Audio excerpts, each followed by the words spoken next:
Live from Carolina Bank Field in Florence, South Carolina. 80 degrees outside. Clear blue skies with small clouds along the skyline. For the Wilmington Sharks, 12-8, facing the Florence Flamingos, 13-7. Hello, everybody. I'm Lance Williams on the Wilmington Sharks Baseball Network. Select road games can be found on this YouTube channel, and all Sharks home games and Coastal Plain League games can be found on FloSports. It's the third time these teams have faced off in the last 8 days. The Flamingos, they've come on top with both wins. June 11th, a week ago today, they teed off here, and the Flamingos won 8-5 with 8 unanswered runs starting in the bottom of the 5th inning. It was a tough loss for the Sharks, who hit 10 for 37 at the plate, but the offense went quiet on the back end of the game. And the Flamingos, their offense, they stole 7 bags. Then they faced off 2 days after that on Thursday, June 13th. It was a little more of a back and forth affair, with the Sharks falling 6-3. Once again, the Sharks 10 for 37 in that game. So the Florence Flamingos, they're the best base running team in the Coastal Plain League. In 20 games played, they have exactly 80, which is first by a wide margin. The next closest team, the Martinsville Mustangs, who have 58 in 20 games. That's just 2.9 per game. However, in the second time these teams faced off, the Sharks, they allowed just 2 stolen bases. So it should be interesting to see today how the Sharks can contain these dangerous, speedy Flamingos. Now let's take a look at the starting pitchers for today's game. We'll start with the starter for the Wilmington Sharks. That's Aubrey Smith from UNC Wilmington, where he just finished his redshirt sophomore year, 6'3", 200 pounds. Smith, he offers a fastball, cutter, slider, and change. He's local to Wilmington from nearby Leland, just over the bridge. In 2024, he has 4 games, all of which are starts. He has yet to record a decision, and a 1.25 ERA in 14 1/3 innings pitched. Smith, his last start was June 13th. That was against the Flamingos, where he dealt 4 innings with 3 hits, 1 run, 1 walk, and 3 strikeouts. In fact, before today's game, I had the opportunity to speak with him.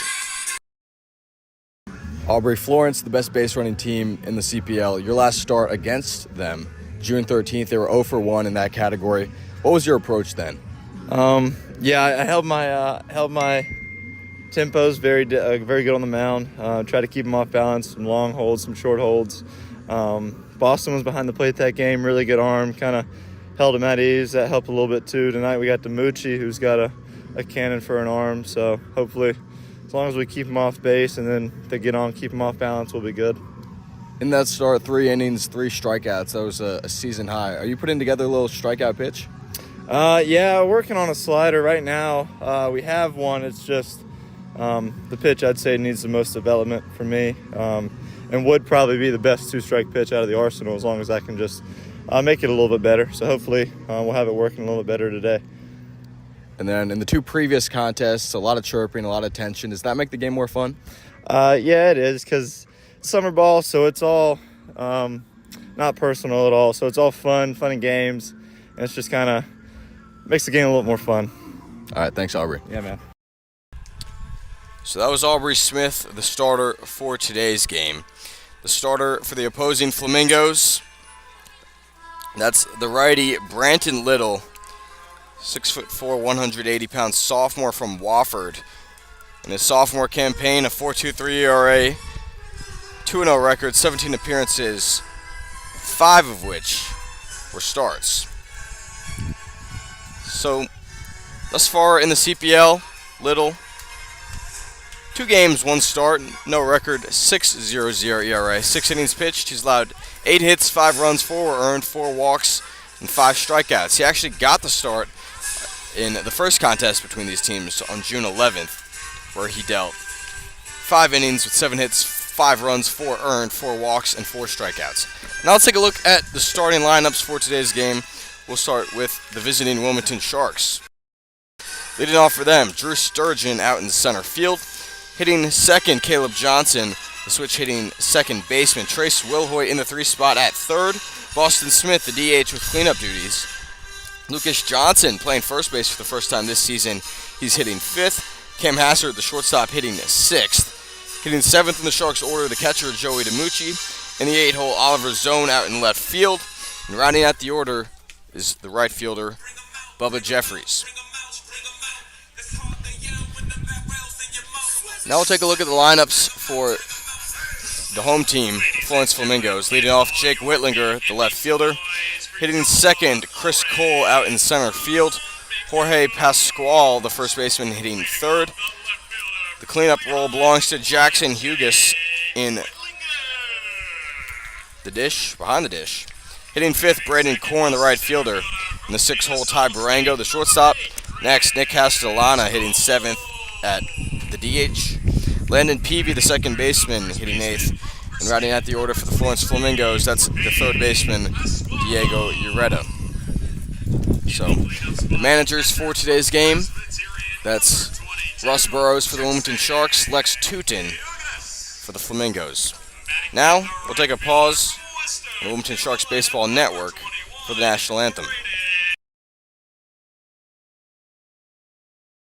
Not completing high school is more of a social thing than it was an academic thing. Even though all these years have passed, I still had that longing to have my diploma.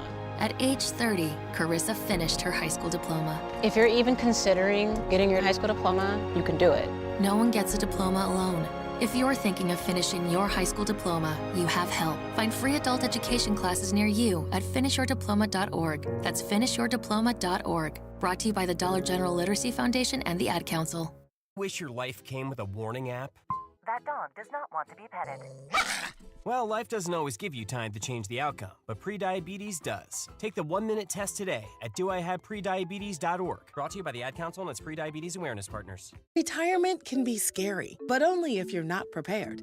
That's why AARP created thisispretirement.org. Because unless you've already retired, you're in pretirement, and you still have time to plan. Learn about retirement savings options, potential tax breaks, and how you can build savings over time. Visit thisispretirement.org for free resources to help you customize your action plan and feel the retirement fear disappear. Brought to you by AARP and the Ad Council. Your family is your legacy. Planning for a natural disaster will make sure you're all safe. Visit ready.gov/plan today for the tools and tips you need to protect that legacy. That's ready.gov/plan, a message brought to you by FEMA and the Ad Council. You let him try violin because you love him. And if you love him that much, love him enough to make sure he's buckled up and in the back seat. Find out more at nhtsa.gov/the-right-seat. Brought to you by the National Highway Traffic Safety Administration and the Ad Council. Hi, I'm Smokey Bear, and I made an assistant to help you prevent wildfires. Dude, I've got this. I've been camping since I was 5 years old. But I am a camping influencer. You know what? I'll bet you $5. Assistant Smokey, what is the best way to put out a campfire? To put out a campfire, drown with water, stir, drown again. Then make sure the fire is out cold by feeling with the back of your hand. Wait, really? I'll take the $5. Learn more at SmokeyBear.com. Brought to you by the U.S. Forest Service, your state forester, and the Ad Council. Your family is your legacy. Planning for a natural disaster will make sure you're all safe. Visit ready.gov/plan today for the tools and tips you need to protect that legacy. That's ready.gov/plan, a message brought to you by FEMA and the Ad Council. Your family is your legacy. Planning for a natural disaster will make sure you're all safe. Visit ready.gov/plan today for the tools and tips you need to protect that legacy. That's ready.gov/plan, a message brought to you by FEMA and the Ad Council.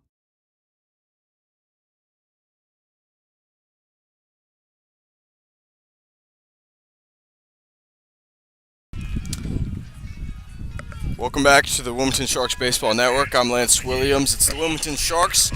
Traveled down beneath the border to face the Florence Flamingos. So, the Florence Flamingos, let's set the defense for them. The outfield left to right, it's Jake Whitlinger. Center field, Chris Cole. Right fielder, Braden Korn. The infield, Diego Ureta at third. shortstop Ty Barango. Second, Landon Peavy. First baseman Jorge Pascual. Behind the dish, Jackson Hughes. And on the mound, Branton Little. The Florence Flamingos, their uniforms for today, all pink. Pink pants, pink ball cap, pink jerseys. Flamingos written on the front of their jerseys in pink. On the back, numbering in pink. The Sharks, their uniforms for today, gray pants. The light blue jerseys with navy numbering on the back. The Wilmington Sharks logo on their left breast. And a number on the front along the midsection on the right side. They have white and blue stripes on their arm sleeves and their ball caps. The Navy Sharks caps with the secondary W for Wilmington. Once again, it's the third time that these two teams have faced off. The Flamingos have came on top both times, both contests, once again within the past 7 days.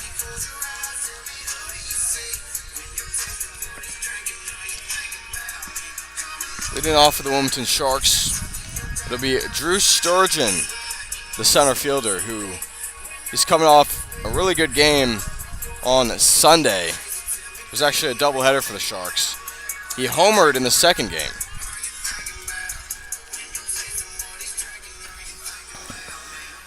And here is Sturgeon strutting out of the Sharks dugout along the third base foul line.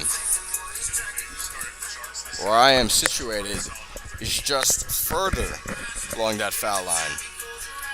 So I'm sitting right next to the Sharks, and I have a beautiful view of Carolina Bank Field. Sturgeon, left-handed hitter, steps up in the box. So here he is facing Little. First pitch, fired, strike one. The first pitch comes in at 7:04.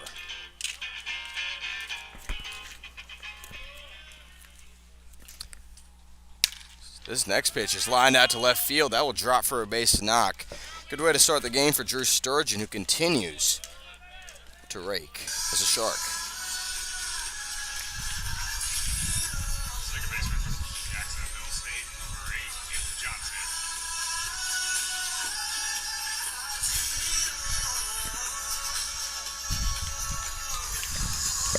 Here's Caleb Johnson, the second baseman. And while the Flamingos, the best base running team in the CPL, Caleb Johnson, he's top 5 in that category with 13. It's the first release to him, unloaded on the inside corner for a called strike one.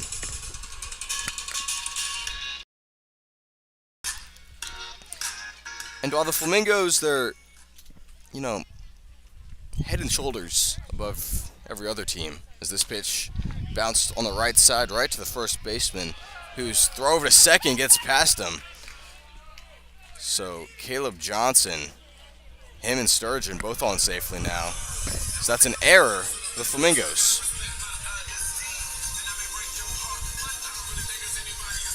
So it should be ruled a fielder's choice for Johnson, and then Sturgeon reaching second on the error. And here's Trace Wilhoit, the Sharks' leader in home runs and runs driven in.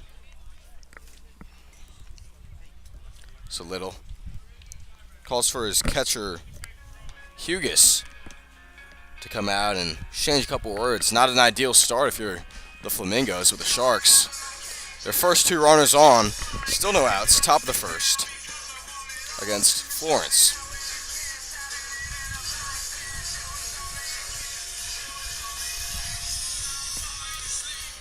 And Trace Wilhoit, that's 14 runs batted in this season. Here's the first release to him. This one looks like his bat broke as this one pops out to center field. It will drop for a base knock. Now the base is loaded.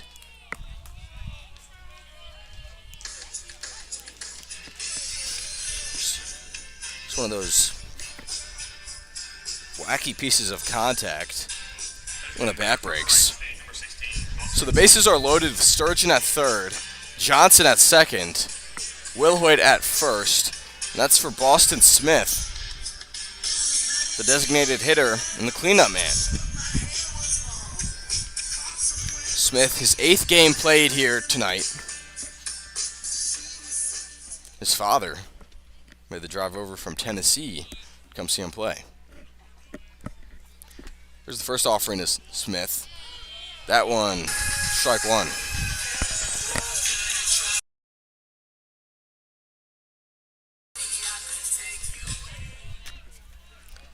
So no balls, 1 strike to the designated hitter, Boston Smith. Little, this pitch. Another strike on the inside part of the plate. So the Sharks have the bases loaded off 2 hits, an error, and a fielder's choice. Still no outs on top of the first. Brenton Little, his 2nd start of the season. This one smacked high out to center field. This should be enough to tag Sturgeon, and it's caught, and Sturgeon doesn't tag. The throw gets away into Flamingos' dugout, and their Sturgeon will score. So, poor fielding there by the Flamingos, and perhaps the 2nd error of the night as both runners advance.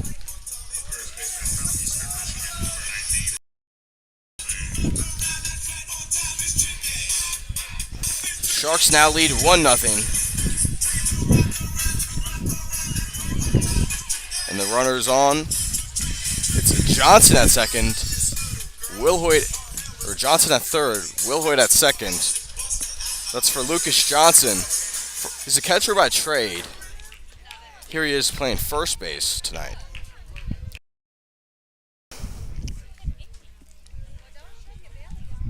Little. All pink. Ejects this one high and outside the mitt. Johnson now dashing home.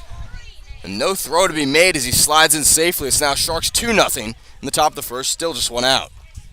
I believe that was a passed ball.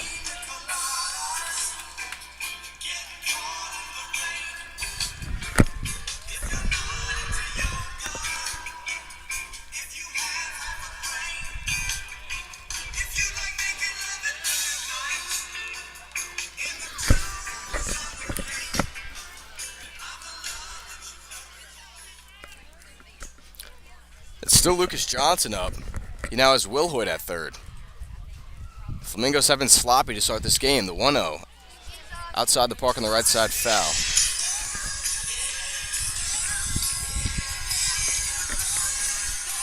So this first inning, 2 hits for the Sharks, 2 errors for the Flamingos, and the pass ball. Little nods his head. The signal from his catcher, Hughes. Now the 1-1 release to Johnson, that's beneath the knees for ball 2.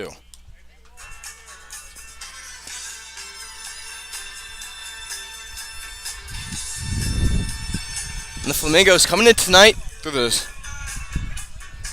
2nd fewest errors in the Coastal Plain League at 17. Did not look like that as the 2-1 outside corner to Johnson.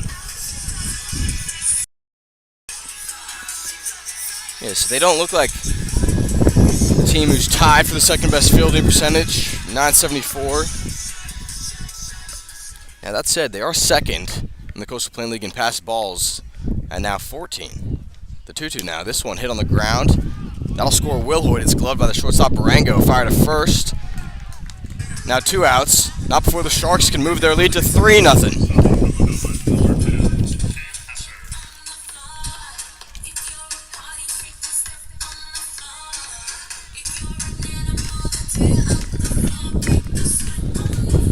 So no one on now for Cam Hassard, the shortstop. It was 2 away, and the Wilmington Sharks, they lead 3-0 in the bottom of the first against the Florence Flamingos.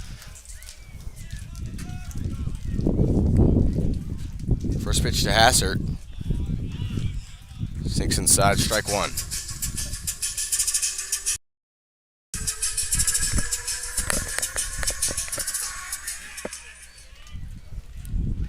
Now the 0-1 to Hassard. He checks his swing as the fastball finds the plate for strike 2. Kind of shakes his head in somewhat agreement. No balls, 2 strikes, 2 outs. To number 2, Cam Hassard. This offering bounced on the ground, and it's foul off the foot. Hassard takes a small stroll behind home plate, trying to shake that one off. This is, I guess, a completely perfect start for the Sharks. They're already in the 6th spot in the order, still just in the top of the first inning. The 3-0 lead before the Flamingos could even come up to hit. The 0-2 pitch, that one's high. And there is already movement within the Flamingos bullpen. That's deep out in right field, just offset of the foul line. Now the 1-2 to S.H.A.R.K.S.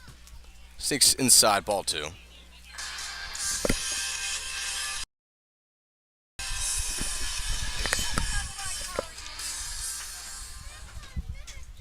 S.H.A.R.K.S, the white sleeve on his right arm. The 2-2 release, downstairs and away, ball 3. So it's a full count to Cam Hassert with 2 outs. In the top of the first, it's Sharks up 3-0.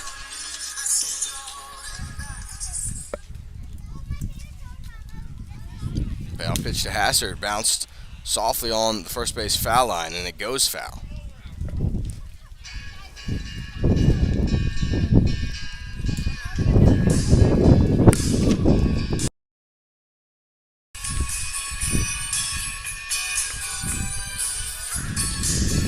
Hassert picks up his bat now.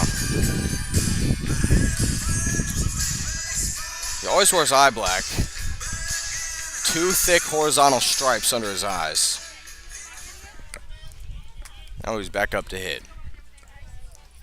The 3-2 to the shortstop. This one, backwards foul. Cam Hassert finished his 4th season at Villanova. Missed most of his junior year. His last year of eligibility, he's playing out in Los Angeles for Loyola Marymount. Little, his 3-2 release. This one softly bounced on the right side again, foul. First base coach for the Sharks, that's Reese Sabo. First year as an assistant.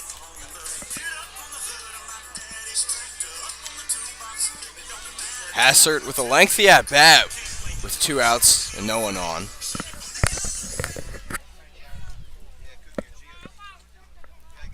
There's the payoff pitch to Hassert. Another foul ball, this time backwards again.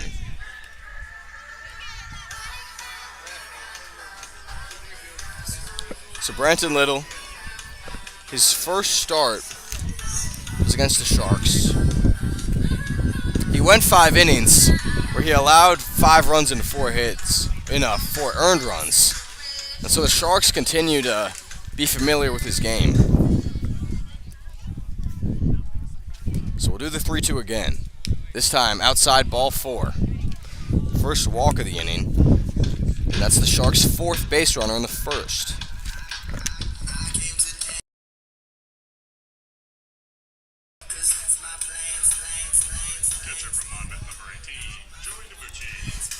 Here's Joey DiMucci now up. With 2 out, he has Hassert at first. And the Sharks lead 3-0. DiMucci has put together a brilliant year thus far for the Sharks, hitting .313 in 24 games.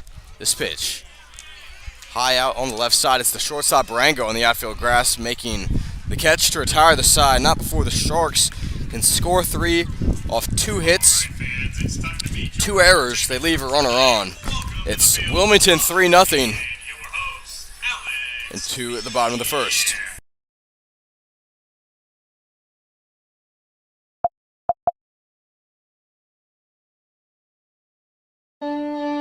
You let him try violin because you love him. And if you love him that much, love him enough to make sure he's buckled up and in the back seat. Find out more at nhtsa.gov/the-right-seat.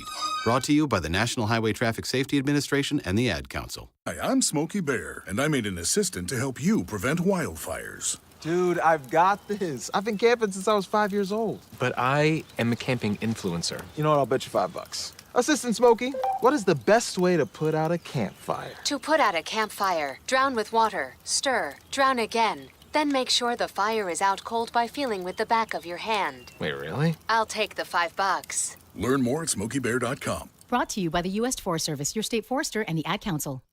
Your family is your legacy. Planning for a natural disaster will make sure you're all safe. Visit ready.gov/plan today for the tools and tips you need to protect that legacy. That's ready.gov/plan. A message brought to you by FEMA and the Ad Council. Bottom of the first, it's Sharks up 3-0. Let's set the defense for Wilmington. Outfield left to right, Oliver Zone, Drew Sturgeon, and Bubba Jeffries. The infield, that's Trace Wilhoit, Cam Hassard at short. The second baseman, Caleb Johnson. And at first, Lucas Johnson. The catcher, Joey DiMucci. And the starting pitcher for Wilmington, the man from UNC Wilmington, Aubrey Smith. He'll face the top of Flamingos' order, starting with the left fielder, Jake Whitlinger.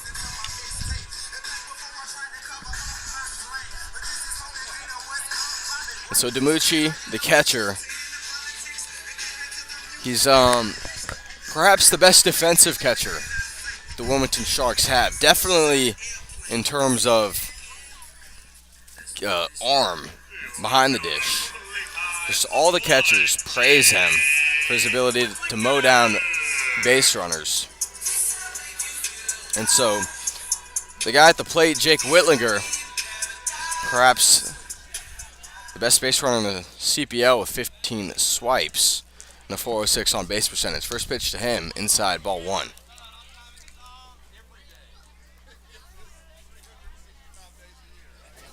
Aubrey Smith nods his head. Now unloads the 1-0. This one's too high for ball two.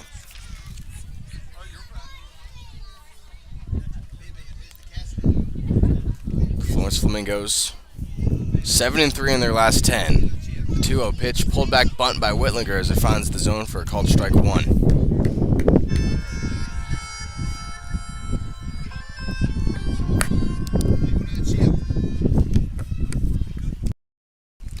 Smith's next pitch checked his swing, but he didn't go around. It's outside, ball three.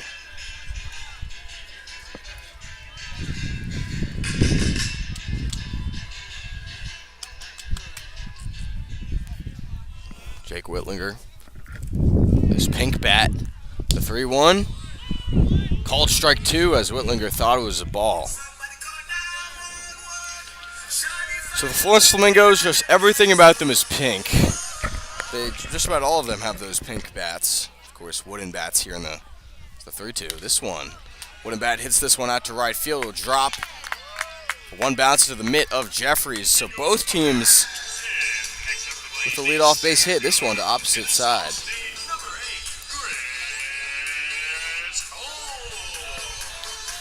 So, following a leadoff single, here's Chris Cole, the center fielder. Flamingos and Sharks, it's Wilmington up 3-0. Trace Wilhoit 4 feet onto the infield grass. He's the third baseman, expecting bunt. Cole in the left-handed box. Smith's pitch to him, outside, ball one.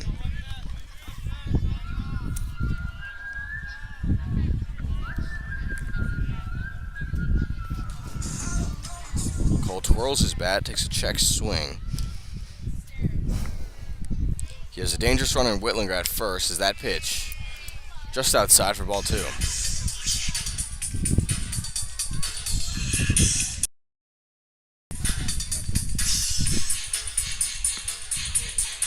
Aubrey Smith wipes his face. In Florence, South Carolina, the third time these teams have met, there's been some tension. Nothing tonight. As the 2-0 comes out, and the Whitlinger runs over to first to throw. The tag by Hassard. No. He's in there safe.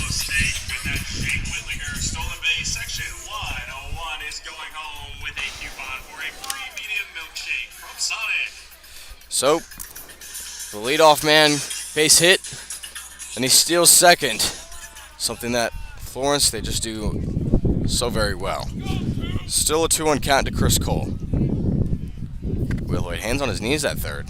This pitch, this one's lined out to left field. That will drop for a base knock, drifting towards the left field corner. Whitlinger around third. This is at least a double as Cole stands up there. It's now 3-1 Sharks.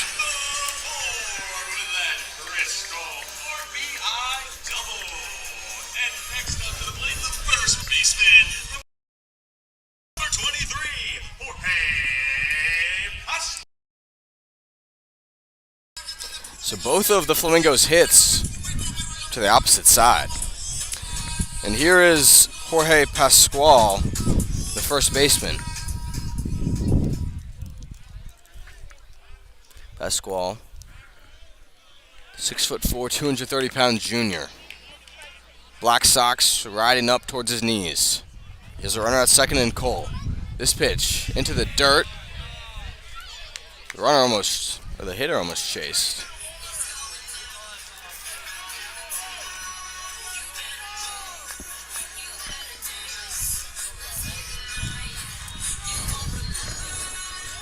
So it's 1 ball, no strikes to the first baseman. Smith looking over at Cole.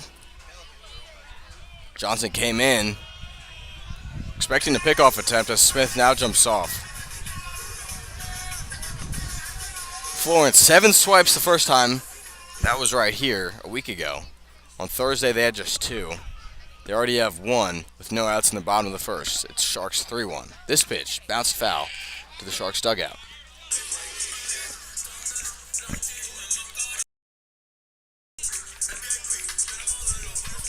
So the count 1-1 to the first baseman. This bat with a black barrel and the pink handle. Smith looking over at Cole. He's the runner at second, still no outs.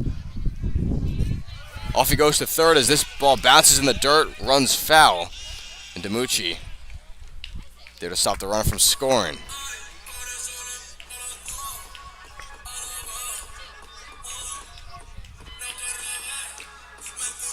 I believe that'll be a stolen base for Whitlinger. Flamingos now with 2.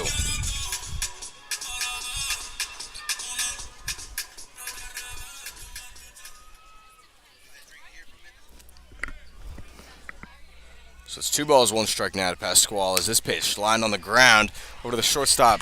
Hasser, 1 runner will score as that throw to first.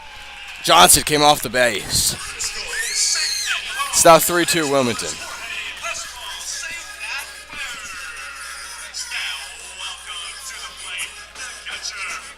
So initial ruling on the scoreboard is an error. So perhaps an E6.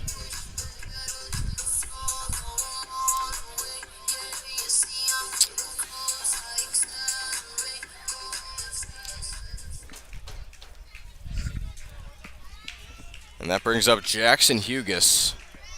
First release to him. Inside fastball for ball 1.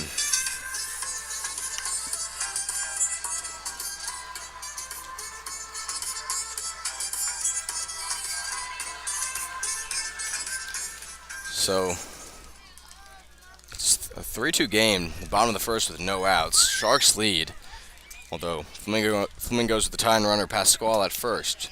This release, strike 2 to Hughes. Let that be strike 1.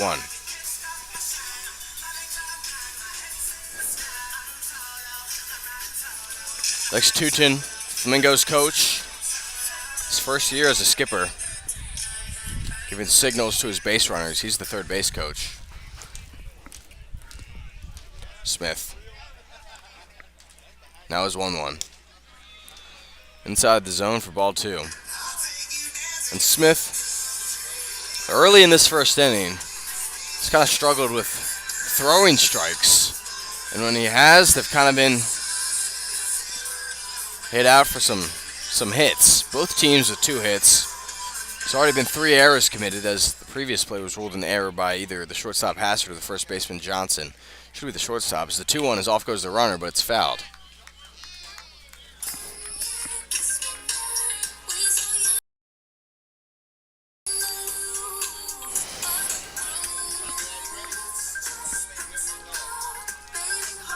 Smith takes a deep sigh.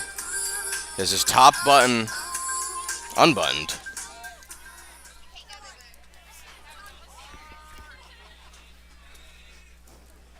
Now the 2-2 release. That one buried in the dirt, but DiMucci gets in front of it. It's ball 3.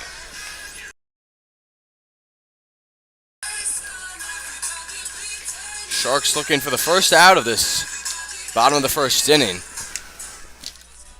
It's the runner Jorge Pascual, the first baseman. He's at first. At the plate, a full count for Jackson Hughes. No outs, it's Sharks 3-2. Smith, this pitch. Rung him up on the bottom part of the zone. First strikeout of the game for either team.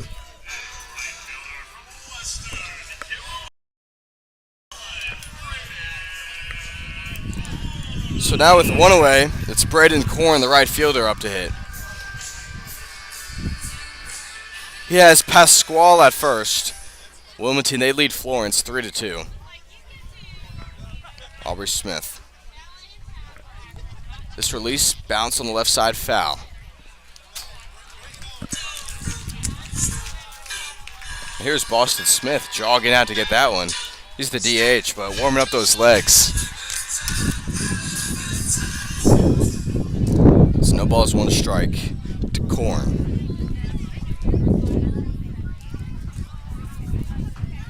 Smith working from the stretch. Now the 0-1 offering, this one smacked high on the right side, foul.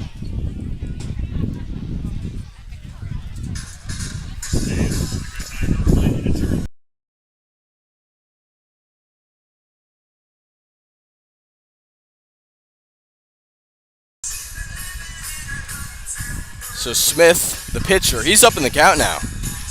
No balls, 2 strikes to Korn, who has fouled off the first 2 releases that he's seen. He has Pasquale, the first baseman, at first, and 1 out in the bottom of the first. The 0-2 pitch, this one another foul ball, bounced right into the dirt. And so the Sharks, it looked like they exploded to start off this game with their 3 runs off 2 hits and 2 errors. Here are the Flamingos quickly answering for what could potentially be a bit of a shootout.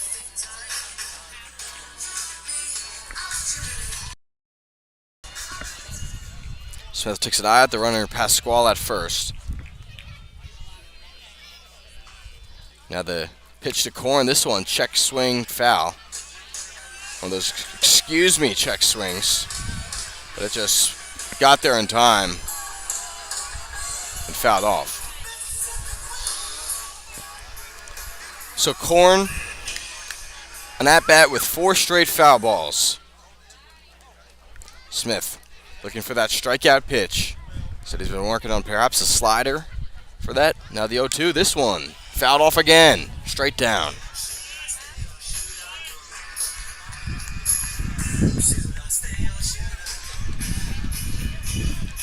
Make it 5 fouled off balls.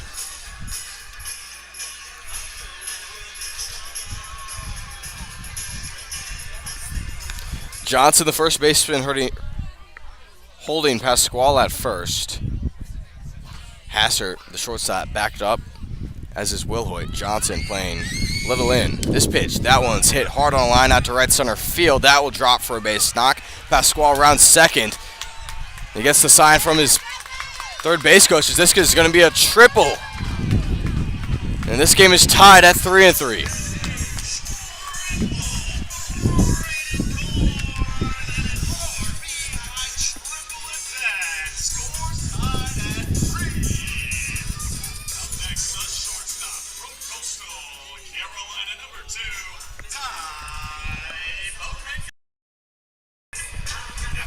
Flamingos now with a single, double, and triple in this first inning.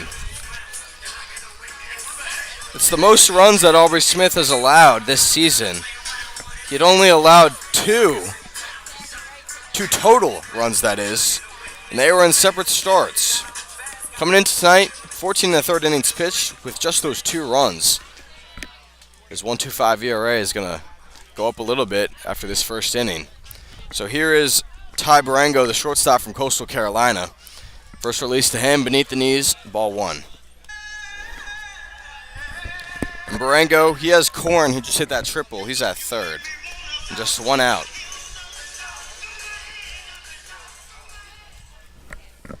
Smith. The red shirt righty. This pitch hammered high out to left field. It's zone backing out. Right in front of the warning track, he makes the grab. The runner Korn will tag. So it's now 4-3 Flamingos after the sac fly to left.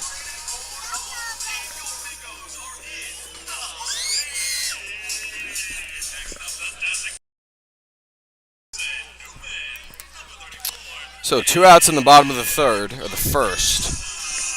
It's Florence 4-3, and Nick Castellana, the DH, up to hit. Smith unloads this one upstairs, ball 1.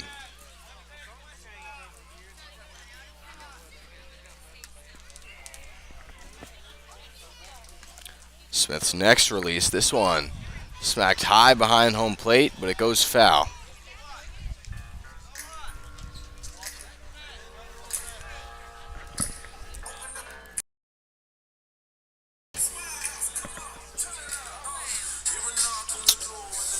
Gamucci with a new pearl for Aubrey Smith.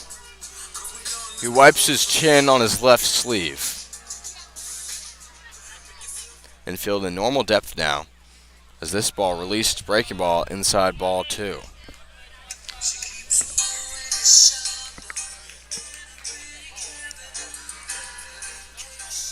It's 2-1 to Castellana. Smith projects this one, which is bounced on the left side, foul.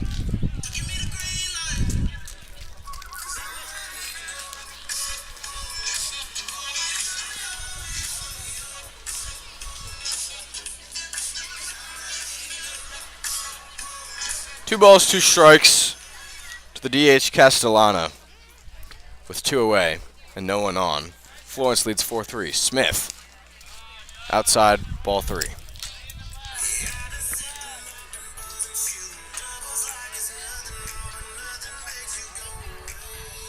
Smith cocks his hands back. He stands up high with the sun glimmering in his face. The 3-2, this one popped on the right side, foul.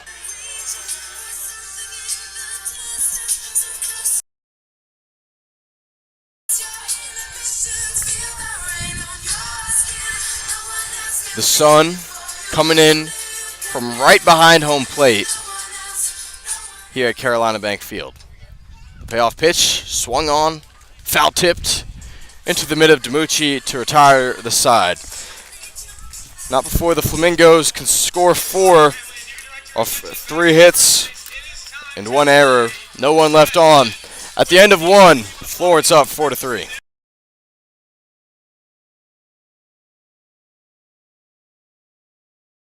My mom has taken up going to the park to practice yoga. My dad's going to a club, but not a book club, a salsa club. Finding new hobbies comes with age. My mom has started getting lost and not knowing where she's going. Becoming lost or disoriented doesn't. Confusion with time or place may be a sign of Alzheimer's. An early diagnosis can help improve the quality of life for your loved one. Learn the warning signs of Alzheimer's at 10signs.org. Brought to you by the Alzheimer's Association and the Ad Council. Wish your life came with a warning app? That dog does not want to be petted. Well, life doesn't always give you time to change the outcome, but prediabetes does. Take the 1-minute test today at doihaveprediabetes.org. Brought to you by the Ad Council and its prediabetes awareness partners.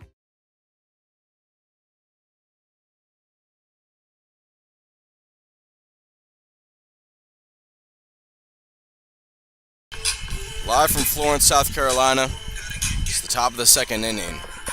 The Wilmington Sharks, they trail 4-3. And so, the Wilmington Sharks, they come into tonight 1.5 games behind the first place Wilson Tobbs of the East Division. 1 game behind the Tobbs, the Peninsula Pilots, who are 12-7.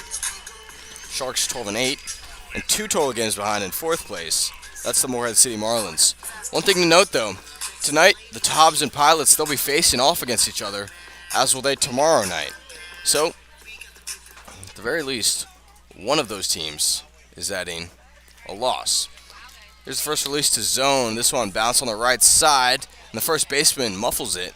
He loses the ball, and Zone reaches safely.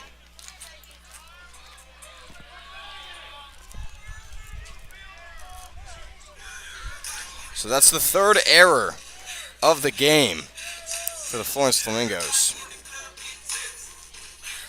It was the first baseman past Squall.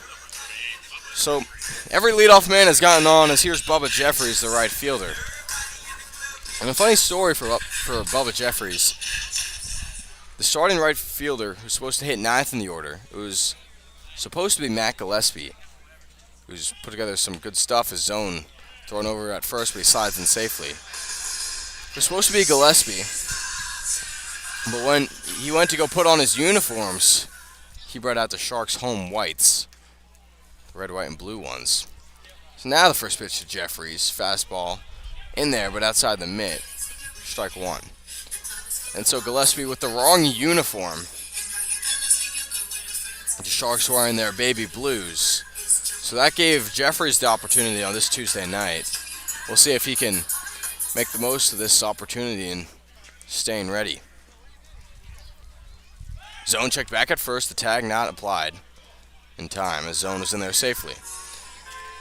And so it's funny, Matt Gillespie's here at the ballpark, just walking around in a completely different uniform than what the Wilmington Sharks are wearing. It's still Brenton Little, the starter. Nods his head as he unloads the 0-1, which clips the outside corner.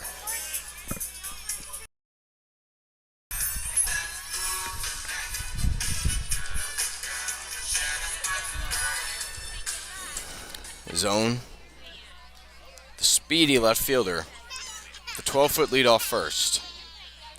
As the 0-2 to Jeffries, bounce up and out behind the catcher. Zone jogs over to second safely off the passed ball. Second passed ball of the game for the Flamingos. So the count now 1-2 to Jeffries. Somewhat local for the Wilmington Sharks from Ocean Isle Beach, about 40 minutes away down the coast. Jeffries enjoys fishing. See if he can reel in a run. 1-2. This one pounded out to left field on the third base line. That will drop fair. Zone rounds third as this one goes back towards the warning track. Bubba Jeffries with an RBI double. This game tied at 4-4.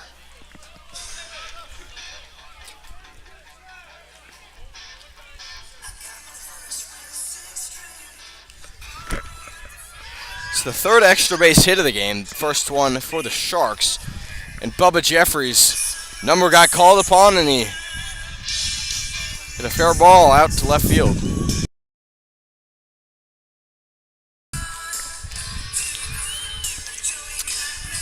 So now Drew Sturgeon, the top of the Sharks order from Central Arkansas. And Drew Sturgeon, last season, he got on base a ton for the Sharks as Jeffrey leading off second. First pitch comes in, strike one. And so Sturgeon, last season hit below the Mendoza line at 190, but his on-base percentage of 415. I mean, that's stellar. And then proceeded to have a career year at Central Arkansas. First time hitting above 300 there. He hit 311 as the 0-1 to him. Inside ball one.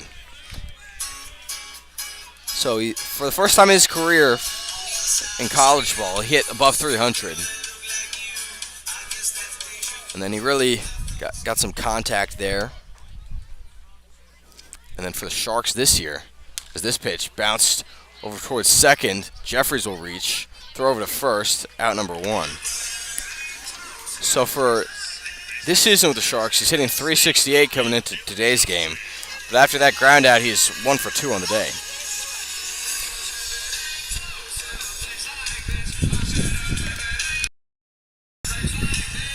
Not the worst outcome for the Sharks as they advance the base runner. That's the swift Bubba Jeffries. He's at third with a 15-foot lead there. Little. Now his pitch to Johnson. That's Caleb Johnson. High for a ball. It's Wilmington facing Florence. Tie game at 4-4. In the top of the second, one away. And a runner at third and Bubba Jeffries.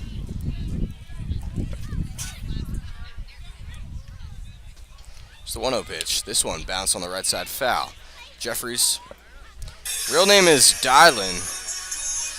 It's spelled as you would write Dylan, but it's Dylan. Got his nickname Bubba from playing high school football. There was an older teammate who went by Bubba, who the team said looked just like him, so he was Lil Bubba. After a while, he just became Bubba.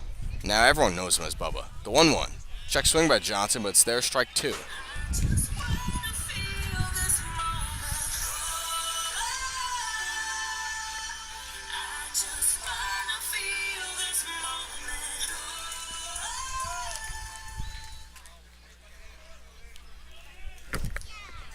One ball, 2 strikes. The pitch to Caleb Johnson. This one's hit high along the third baseline. Tracking is Whitlinger. He makes the catch in foul territory. Bubble will tag as he dashes over. It's now Sharks 5-4 off the Caleb Johnson sacrifice fly to left field. And that was an interesting decision there by Whitlinger to make the snag because it was in foul territory. So he's perfectly within the right to just let that one drop and try to get perhaps a pop-up or a infield ground out that wouldn't score the runner. But instead, it's now 5-4 Sharks. A high-scoring affair. It's still just the top of the second with 2 away. Here's Trace Wilhoit. The pitch to him, snubbed foul.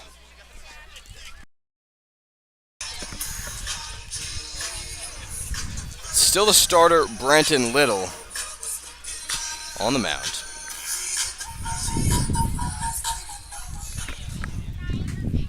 He reached on a fielder's choice in the first.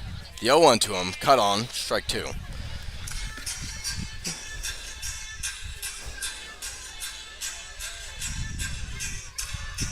And Trace Wilhoit tied with Gam Hassert for the team lead in strikeouts at 16 in 14 games.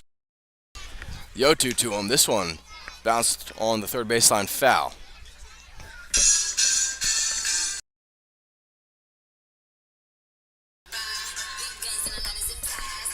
So Wilhoit down in the count. Branson Little. He has not struck out a Shark tonight.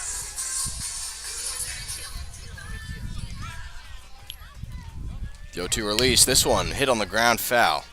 Good job there, gloving it by Russ Burrows.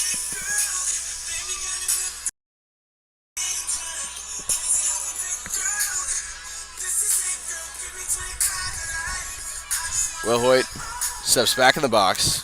Shade continues to creep along the infield. Now the 0-2 pitch, outside ball 1.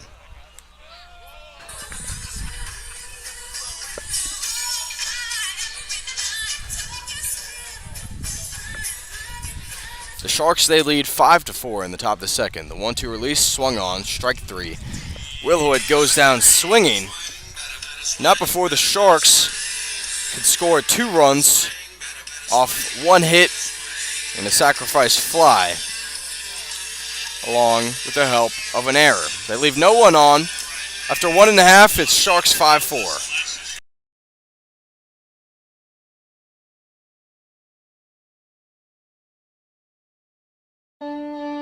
You let him try violin because you love him. And if you love him that much, love him enough to make sure he's buckled up and in the back seat. Find out more at nhtsa.gov/the-right-seat. Brought to you by the National Highway Traffic Safety Administration and the Ad Council. Hi, I'm Smokey Bear, and I made an assistant to help you prevent wildfires. Dude, I've got this. I've been camping since I was 5 years old. But I am a camping influencer. You know what? I'll bet you $5. Assistant Smokey, what is the best way to put out a campfire? To put out a campfire, drown with water, stir, drown again. Then make sure the fire is out cold by feeling with the back of your hand. Wait, really? I'll take the $5. Learn more at SmokeyBear.com. Brought to you by the U.S. Forest Service, your state forester, and the Ad Council. Your family is your legacy. Planning for a natural disaster will make sure you're all safe. Visit ready.gov/plan today for the tools and tips you need to protect that legacy. That's ready.gov/plan. A message brought to you by FEMA and the Ad Council.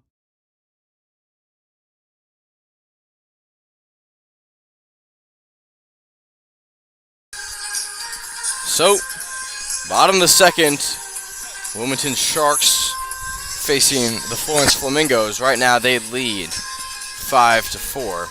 As a new pitcher takes the mound for the Sharks, that's Aaron Boster, and a very short outing for the starter Smith.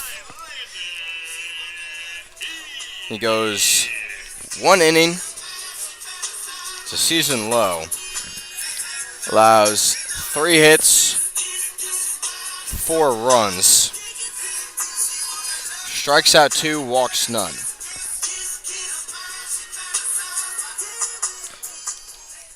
Boster, he'll be facing the 8-hole hitter Landon Peavy. So that's Boster, sorry. His first offering is high.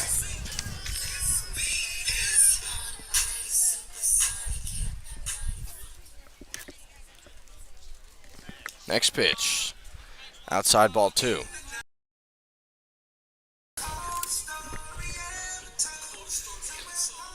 Boster, the lefty from Northern Kentucky.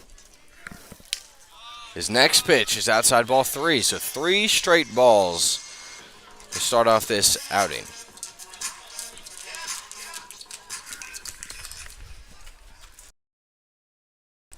Boster's next pitch finally finds the zone for strike 1.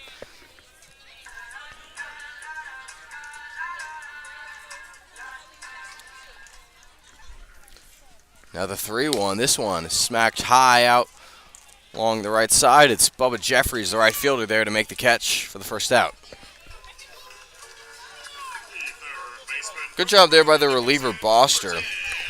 3 straight balls, finds the zone for a strike. Next pitch, pop out foul, or pop out in fair territory, but caught. And Boster comes into tonight's game with an 0-1 record, 9 ERA, in 2 innings pitched. As his pitch here, this one roped towards Hassert, the shortstop, spins. No throw to be made. That'll be an infield hit for Diego Ureta, the third baseman.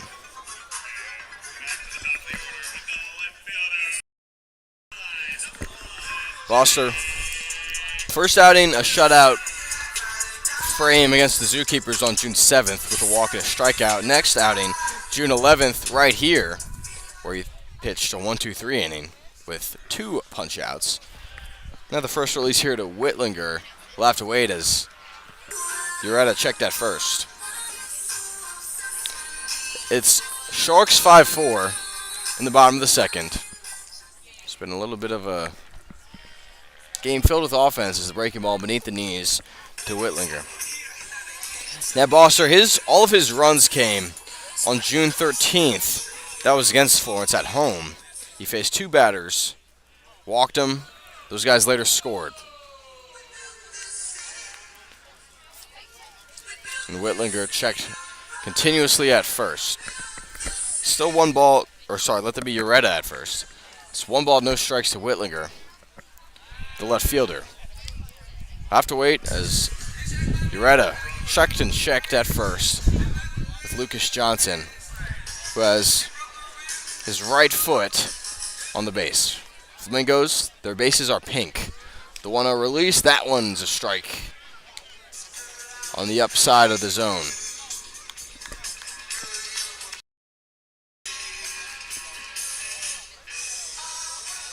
So 1 ball, 1 strike, 1 out. A runner at first in Ureta. The pitch to number 1, beneath the knees, ball 2.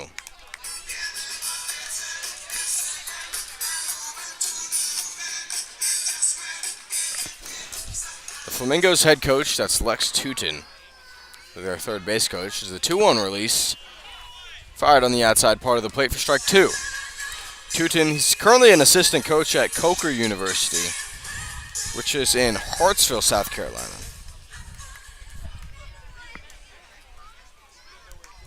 Boster throws back at first. The tag now applied in time to Ureta, who's standing safely. And Tootin, during his playing days, he was actually a utility player, 4 years at North Greenville University, in his final season for Francis Marion.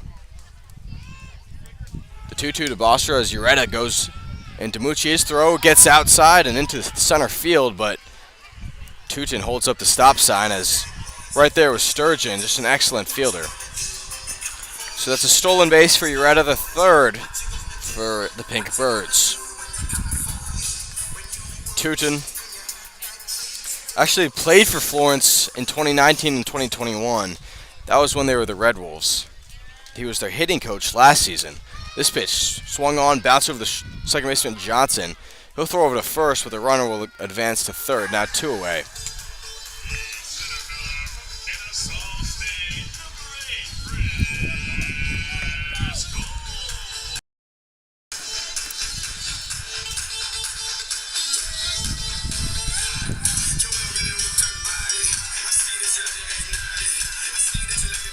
So now it's Chris Cole up to hit for the Flamingos. He has a runner at third in Ureta. Takes the first pitch down low for ball 1.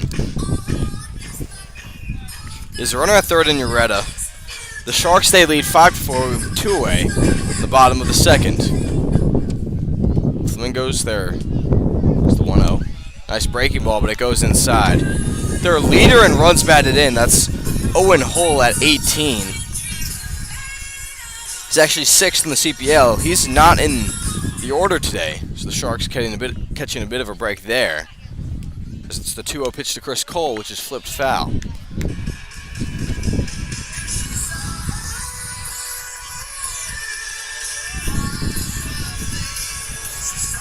And Trace Wilhoit is playing close up on third. Now the 2-1 release from Boster. This one's hit above my head along the first baseline foul. So 2-2 count with 2 away to Chris Cole, the center fielder. With 2 away, he has Ureta, a runner at third. Sharks, they lead 5-4. They'd love to keep it that way. There's the 2-2 offering, cut on, missed. Strike 3. So to have my diploma.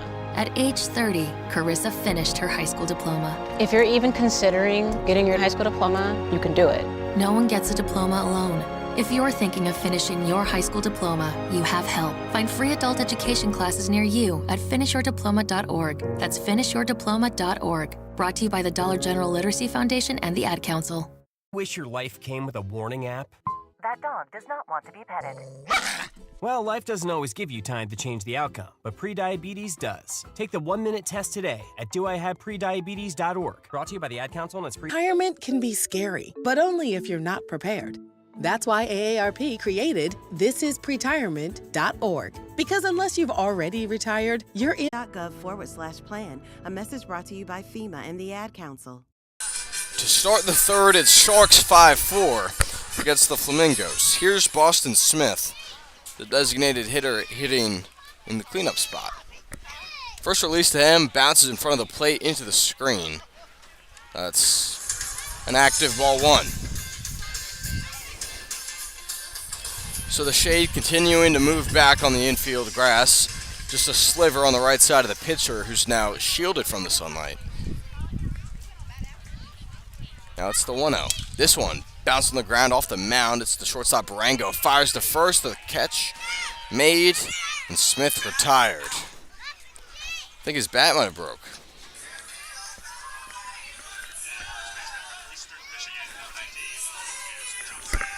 Now Lucas Johnson, the first baseman.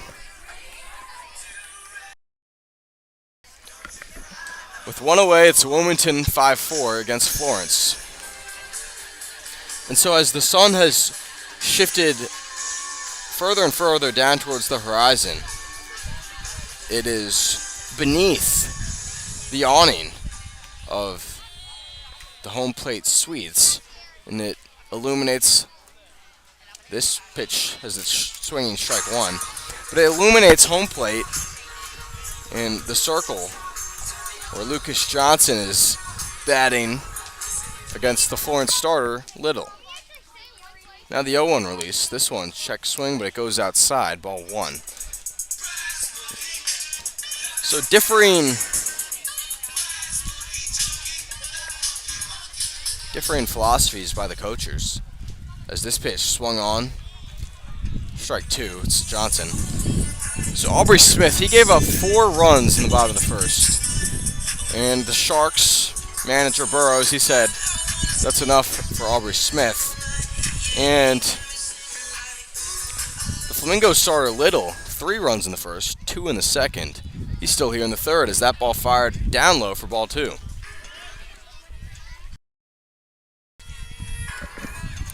Now, it's also a possibility the Sharks, they're coming off a day off yesterday after having a doubleheader against the Morehead City Marlins on Sunday. Now, the Flamingos, as the 2-2 release, this one bounced right towards Tuttle, who fires to first. So that's Little. So a 1-3 ground out. So the Flamingos, they played yesterday a doubleheader at home against the Lexington County Blowfish. And those games, 7 innings each, but perhaps their bullpen a little exhausted after a long night against the reigning national champions. With that, Cam Hassert, the shortstop, up to hit. With 2 away, no one on, it's the top of the third. Sharks 5-4. First release to Hassert. Beneath the knees, attempted frame job by Hughes.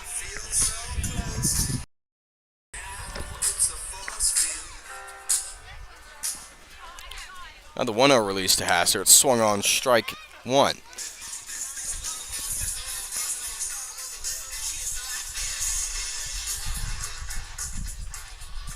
Cam Hassert, the second-year Sharks shortstop. This 1-1 pitch is unloaded inside for ball 2.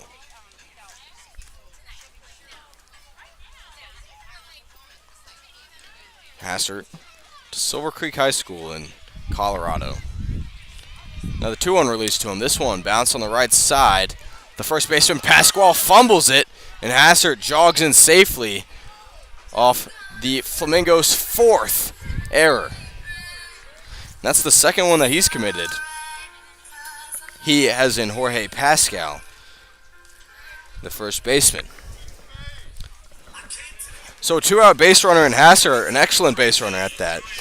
As this is Joey DiMucci up to swing.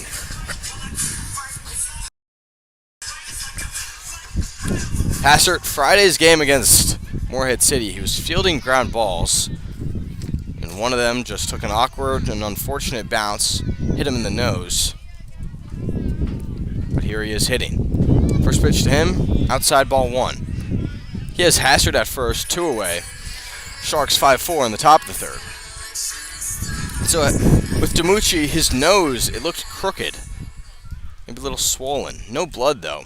Couldn't tell if it was broken or not. But he's a trooper. Here he is. As the 1-0 is bounced towards the shortstop, Barango fields it with an on-hand grab, and he unloads the first for the 3rd out. So the Sharks, no runs off, no hits, 1 error. They leave a runner on. Through 2.5, it's Sharks 5-4 on the Wilmington Sharks Baseball Network.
So, start off the bottom of the third. Wilmington, they lead 5-4. Aaron Bosser, the lefty, he's back on the bump. He'll be facing the 3, 4, 5 hitters for the Florence Flamingos. That's Jorge Pasquale, Jackson Hughes, and Braden Korn, the right fielder.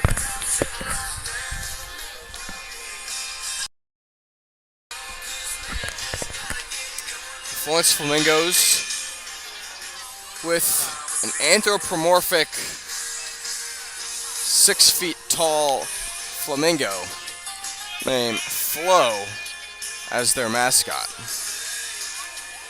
He's been wandering around the ballpark. I saw him before the game laying on the on-deck circle on his back. But it looks like he regained his footing as he approaches numerous Flamingos fans tonight.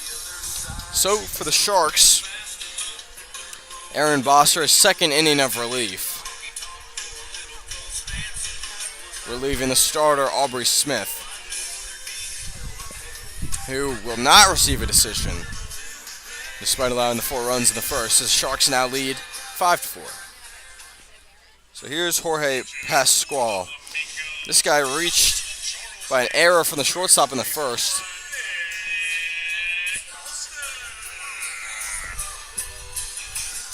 And they go to a pinch hitter after Pasquale allowed 2 errors. And that's Foster. First pitch to him, fouled backwards. It's Nick Foster from the College of Charleston, where he finished his freshman season.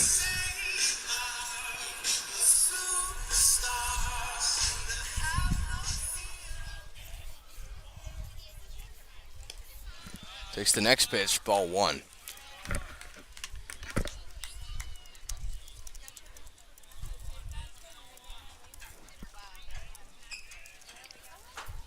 Now the 1-1 unload. That one's a ground ball. Rolls over to Johnson at second. Sidearm release. That's the first out. Foster finished his freshman season at Nick Foster, where he played in just 8 games.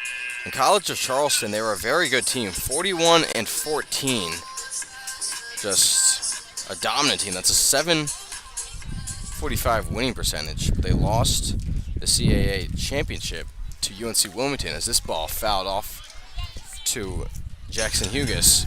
So that championship loss was enough to kick them out of the NCAA tournament. They're considered a big-time snub. But I mean, it's hard for a mid-major to make it, as this pitch hammered high out to center field. Sturgeon creeping inwards. Sixes palm up. Gloves it. Now 2 away.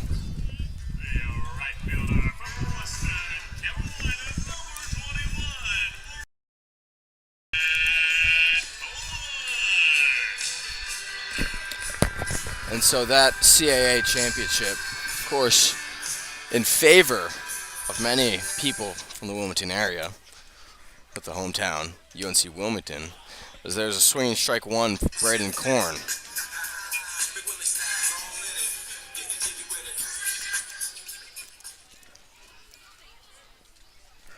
Next pitch to Korn. That one's outside for ball 2.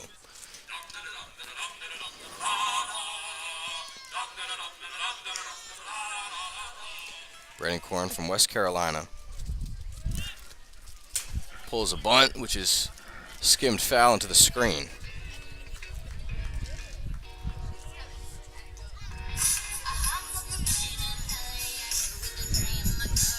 Foster wipes his face on his left sleeve. So left-handed pitcher facing the right-handed slugging Korn. Now the 1-2 release. Brings him up at the knees to retire the side. First 1-2-3 inning for either team. Through 3, Sharks 5-4 on the Wilmington Sharks Baseball Network.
Snakes, zombies, public speaking. The list of fears is endless. But the real danger is in your hand when you're behind the wheel. Distracted driving is what's really scary and even deadly.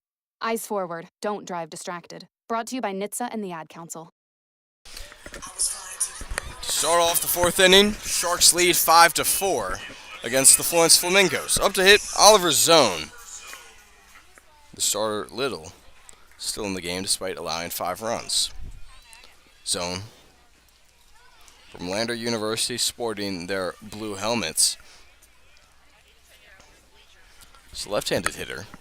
First pitch to him, hit on the third baseline, and it rolls towards the corner. Zone will round first. He has some serious wheels as he stands up with a double, the second for the Sharks.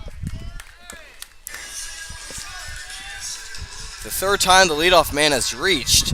Second time it was Zone, who's now 1 for 2 with a run. Now to hit Bubba Jeffries, the man who hit the other double. The Sharks, they're coming off of a weekend series against the Morehead City Marlins. Sharks came on top in 3 of those 4 games. The last one was a doubleheader on Sunday. They lost in the 8th inning with a bases-loaded walk. That run was unearned. It was an extra runner. So tough to lose off as Jeffries hammers this one to the shortstop Barango. Zone will stay set at second. Now 1 away. The throw to first is there in time.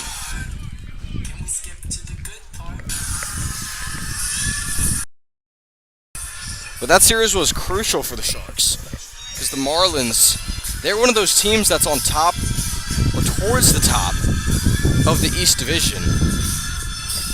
But it was enough to vault the Sharks ahead of them. Sharks now half a game ahead of their rivals. There's been a little of a small rivalry between these two teams brewing over the past couple of years. As here to hit Drew Sturgeon. Zone takes off for third, and he dives in. His tag is late. Oliver Zone nods his head, gets a fist bump by Burrows. And first stolen base of the night for the Sharks.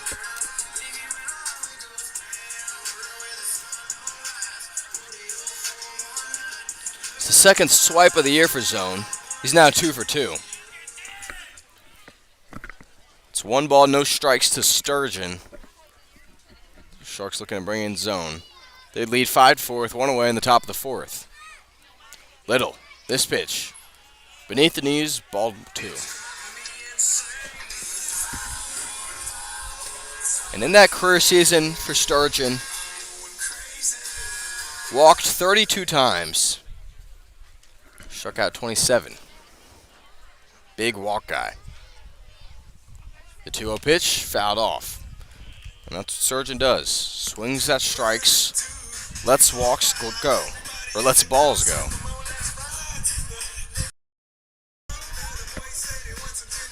It's Oliver Zone, the runner at third, caked in dirt. After sliding into third with a swipe. But Little looks over at Zone. Now unleashes the 2-1. Fastball finds the bottom half of the zone, strike 2.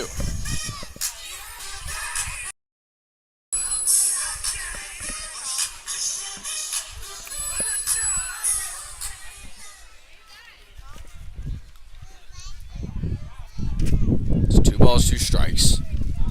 The center fielder, Sturgeon, hammers this one over to second. That will score Zone. The throw to first. There in time. It's now Sharks 6-4.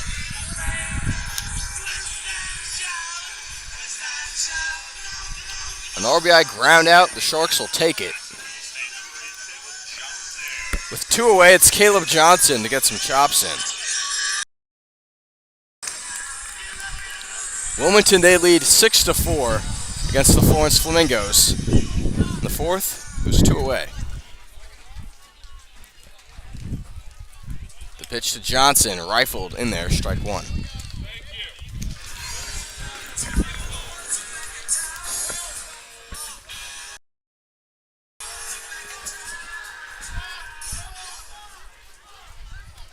There's the 0-1 to Johnson. That one, ankle level, ball 1.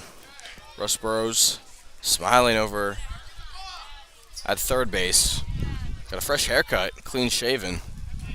Looking like a brand new man. Sharks, their offense, looking good as well. The pitch to Johnson, barely fouled off into the catcher, Hughes.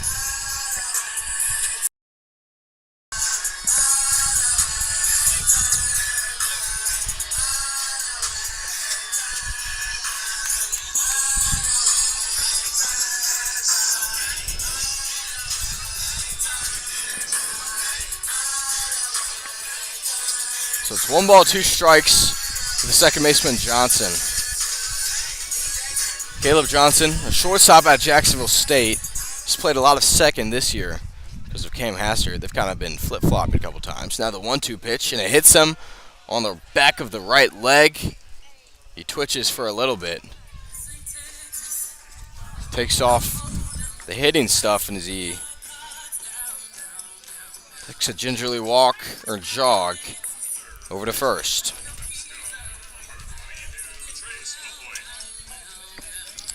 That's the first hit by pitch by either team. And that's something the Flamingos, they do not do. They're last in the league in hit by pitches at 16. So now it's Trace Wilhoit up to hit with Johnson at first, 2 away. He pounds this one out to left center field. That will drop for a base knock. Johnson gets the signal to round around third. Wilhoit jogs over to second, a stand-up double. It's Sharks 7-4. First pitch, pounded.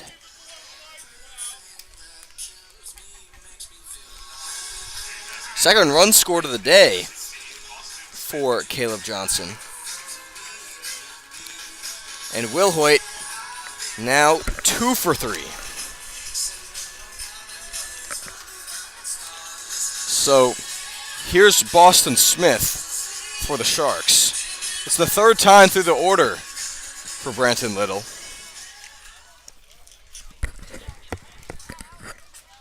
Sharks 2 doubles this inning. Wilhoit, slight lead off second as this ball blasted high out to center field. It's Cole tracing it. Drifting right, makes the snag to retire the side. Not before the Sharks complete 2 of 2 hits. No errors, a hit by pitch. A runner left on base through 3.5. Sharks up 7-4 on the Wilmington Sharks Baseball Network.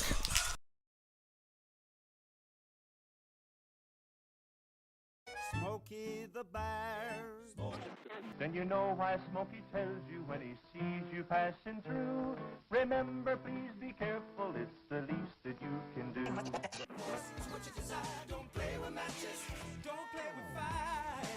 After 80 years of learning his wildfire prevention tips, Smokey Bear lives within us all. Learn more at SmokeyBear.com, and remember, only you can prevent wildfires. Brought to you by the USDA Forest Service, your state forester, and the Ad Council. This is your captain. We are going to be experiencing some slight turbulence. Please fasten your... Oh, hold on. Just got a video of my cat. Imagine the pilot of an airplane was as confident as you are texting and driving. Seems kind of crazy when you put it like that. Visit StopTextStopWrecks.org. A message brought to you by the National Highway Traffic Safety Administration, Project Yellow Light, and the Ad Council. I'm Scarlett Johansson. My family relied on public assistance to help provide meals for us. These meals fueled my involvement in theater and the arts as a child, which fostered my love for acting. The Feeding America network of food banks helps millions of people put food on the table. You can join the movement to end hunger by donating, volunteering, and advocating. Because when people are fed, futures are nourished. Join the movement to end hunger. Bottom of the 4th, Sharks 7-4. Here's the shortstop, Ty Barango. First release to him, strike 1. So Aaron Boster here for the Sharks. His 3rd inning of relief. It's the furthest he's gone if he records it out. As the 0-1, this one swung on and barely fouled towards the Birds' dugout. And so, while he's a bullpen arm for the Sharks,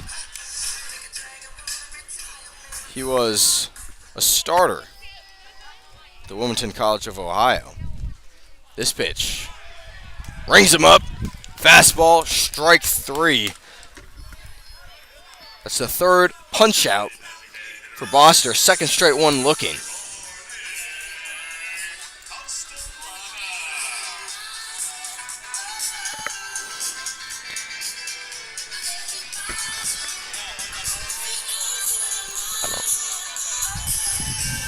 I do not. Exchange a couple words with the DH, Boston Smith. Gets a little bit boring when he's the DH, just chilling in the dugout, trying to figure out what to do. So it's Nick Castellana. Their team's DH. He hits this one high out to shallow right center. It's Caleb Johnson backing up. Makes the grab for the second out.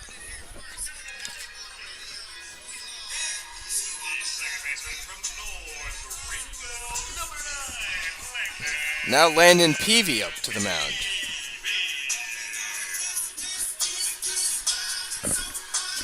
And so for Boster at Northern Kentucky, 10 games played.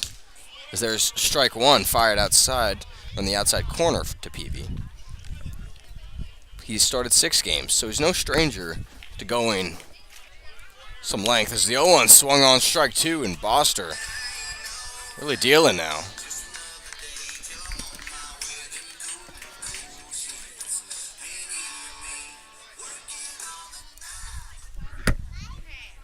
Now the 0-2. This one buried in the dirt for ball 1.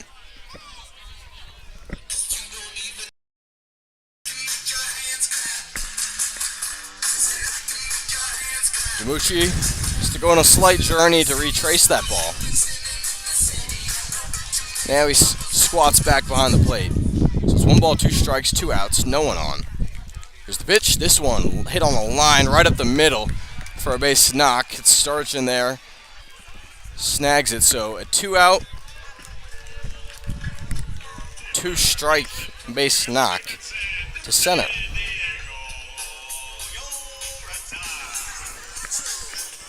It's the 5th hit for the Flamingos. Both teams with 5. It's been the Florence 4 errors that have proven costly. First pitch here, swung on, hit left side, foul. So, last strike here to Diego Ureta, the third baseman. Little left-on-left matchup here between these teams. Landon Peavy, the second baseman, with an 8-foot lead as the throw to first. And there safely, preventing the pickoff.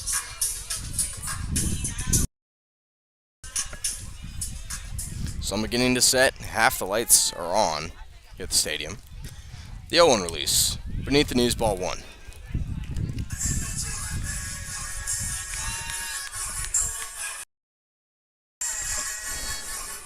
So it's a 1-1 count to the third baseman Ureta, as Boster's throw to first is a little off the plate.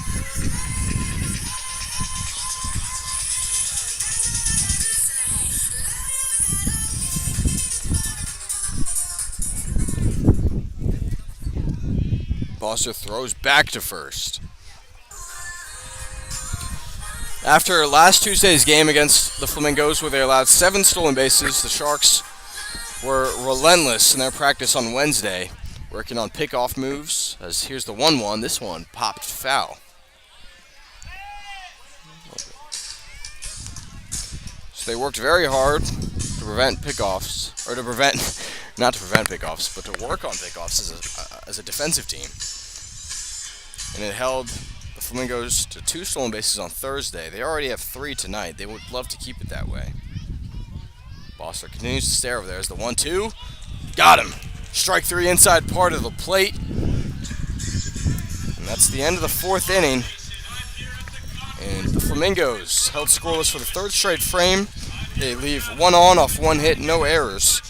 Through 4, Sharks 7-4. On the Wilmington Sharks Baseball Network.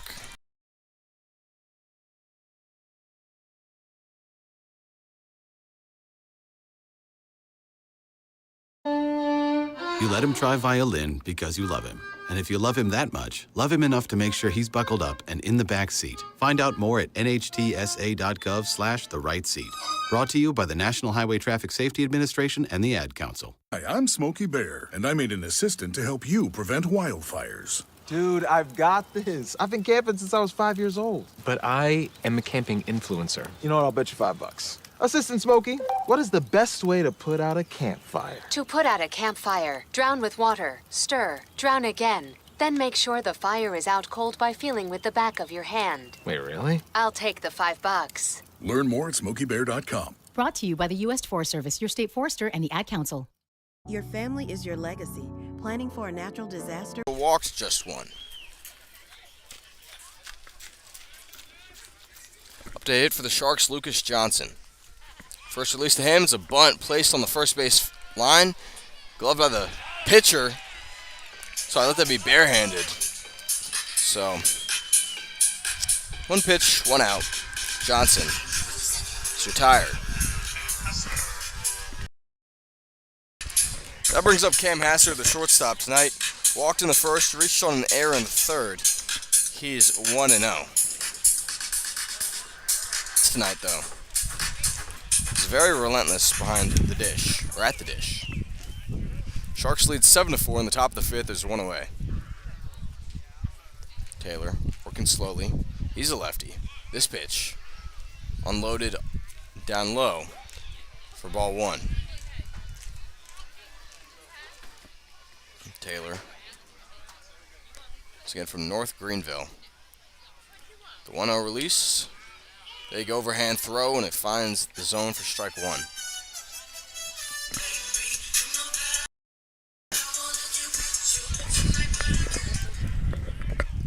So 1 ball, 1 strike to Hassard. This pitch, a little bit of chin music because it's inside and high.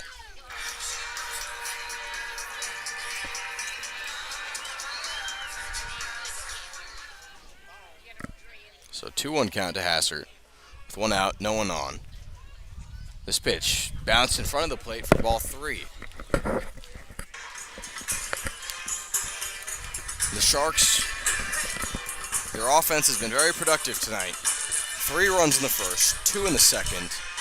Both teams blanked in the third, but 4 in and 2 in the fourth. This pitch to Hassard, ball 4, down low. Second time he's been walked.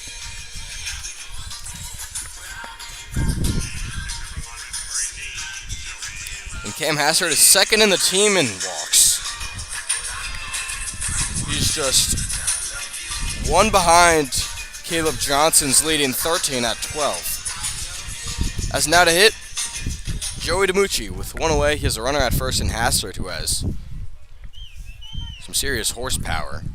Sharks lead 7-4. First offering to him, down low. Good job there by the catcher Hughes, gloving it.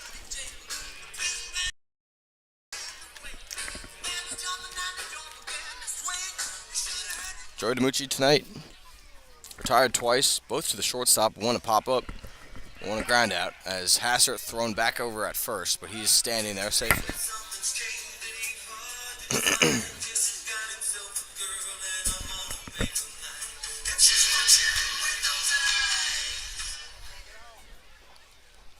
Another 1-0 from Taylor. This one unloaded outside for ball 2.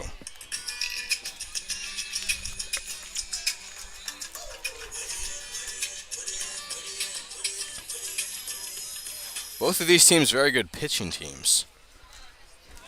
As Hassard checked back at first. Flamingos, their 4.31 ERA coming into tonight, is 5th in the CPL. Their 4.15 runs allowed per game is 2nd. So the 2-0 to DiMucci, down and away, ball 3. And Taylor, after retiring the first batter, he's at risk of walking the next 2. And the Sharks, their ERA of 3.59 is 3rd, but their runs per game of 4.25 is also 3rd.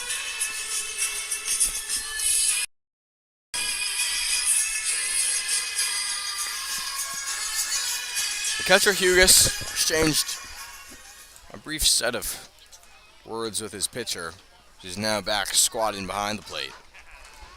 Now the 3-0 to DiMucci, that one outside, ball 4. A 4-pitch walk for DiMucci. Hassard moves to second. With 1 away, Sharks lead 7-4. And Oliver Zone, the left fielder, up to get some swings in. Zone, he's gotten on base twice tonight, reached by an error by the first baseman in the second. He then scored, doubled and scored in the 4th.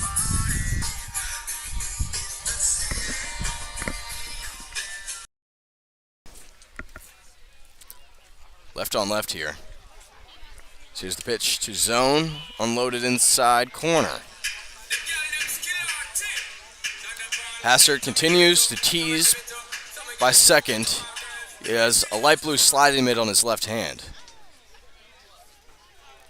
Now the 0-1. That one buried in the dirt. Good job there by Hughes, not letting it get past him. Flamingos already with 2 passed balls on the night.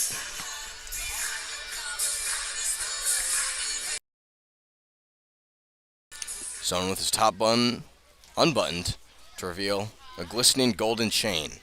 The 1-1. Inside, ball 2.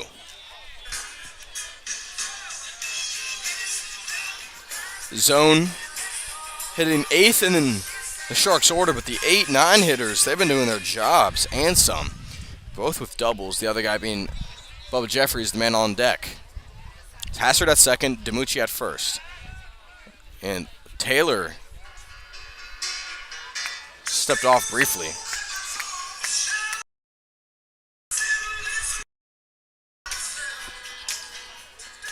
So it's 2 balls, 1 strike. With 1 away, Sharks lead 7-4 with 2 on. It's Oliver's zone. Next pitch to him, beneath the knees, ball 3. Taylor struggling with throwing strikes.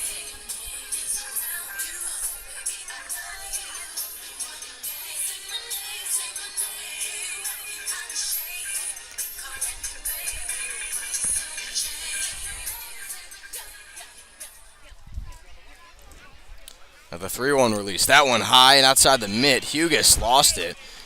The runners advance. Anyway. So after retiring the first batter, Taylor has walked the next 3. The bases are loaded with Hassard at third. DiMucci, he's at second.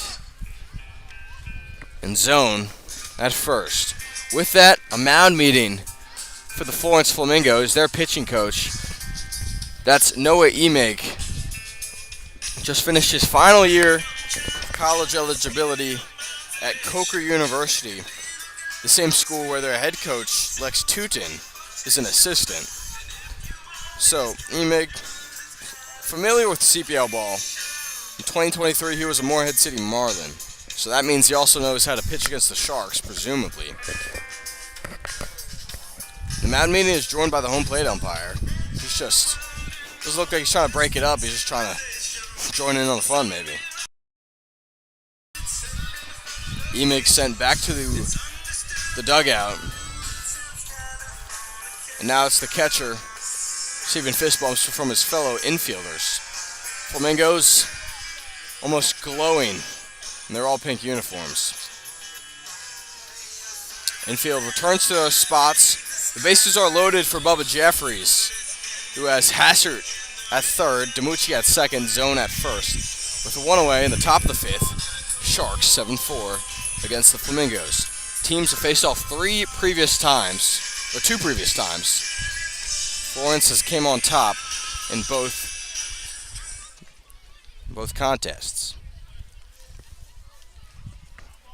Jeffries takes the first pitch, down for ball 1. And Bubba Jeffries with 6 RBIs, including the one today in the second. He'd love to extend that. His double in the second, that was his third. He's third in that category for the Navy and Baby Blue.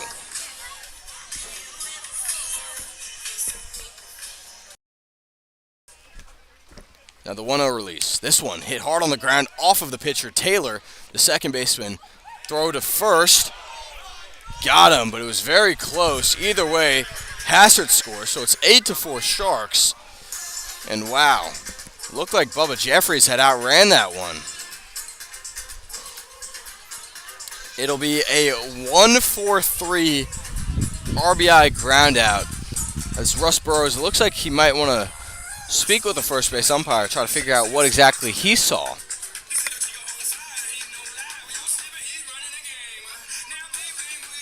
It was a hard hit ground ball right up the middle, but it just tagged off of the ankle of Dawson Taylor. Either way, though, Jeffries does get that 7th RBI, and the Sharks extend their lead.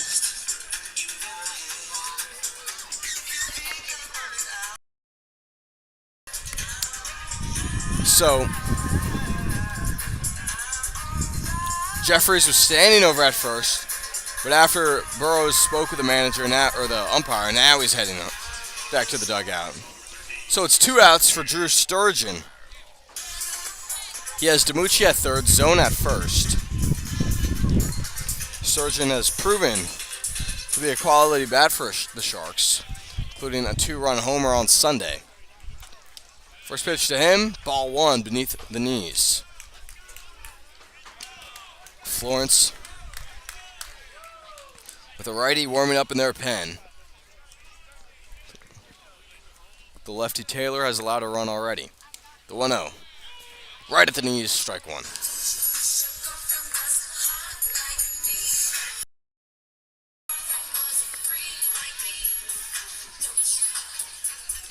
The Sharks have scored in 4 of the 5 innings tonight. The 1-1. This one hit high, left side foul.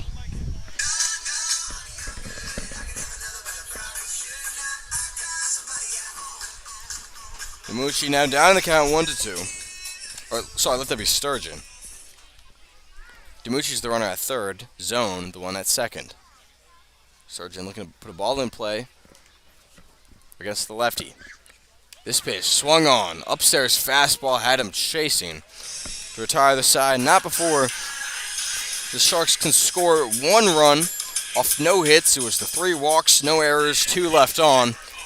Through 4.5, Sharks 8-4.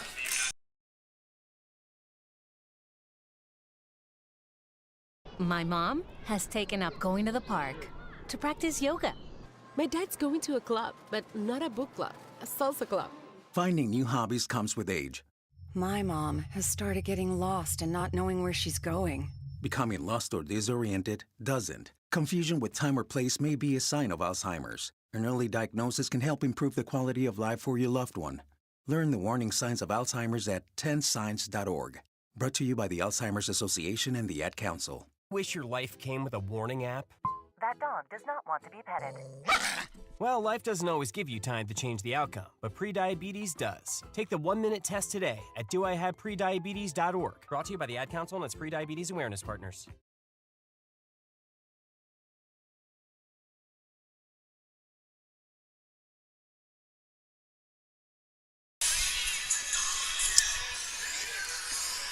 Here in the bottom of the 5th, Sharks lead 8-4. Aaron Boster, he's been really strong on the mound for starting in the bottom of the 2nd. He's already struck out 4 Flamingos. He'll be facing the very top of the Florence order. That'll be Jake Whitlinger, Chris Cole, and Nick Foster. You're listening and for the 5th inning watching the Wilmington Sharks Baseball Network. Select road games can be found here with audio coverage. All Sharks home games and all CPL games can be found with video coverage on FloSports. As here's the first pitch to Whitlinger, unloaded high for ball 1.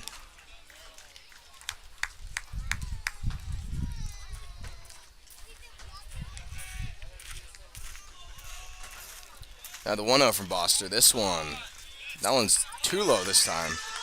2 balls, no strikes. Boster on the set bat looking for that Goldilocks zone.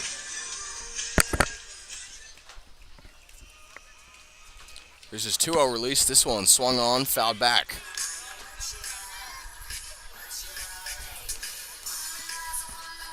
Boster already a season high in terms of innings pitched. He's up to 3. This would be his 4th. Here's the 2-1. A bunt pulled back, but it's high for ball 3.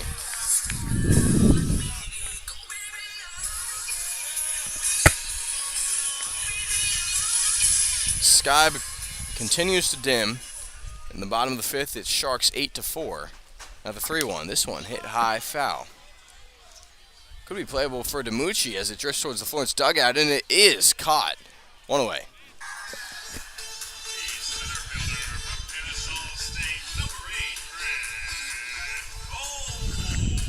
So Chris Cole now to hit. The left-handed center fielder doubled and scored in the first. went down swinging. That was in the second.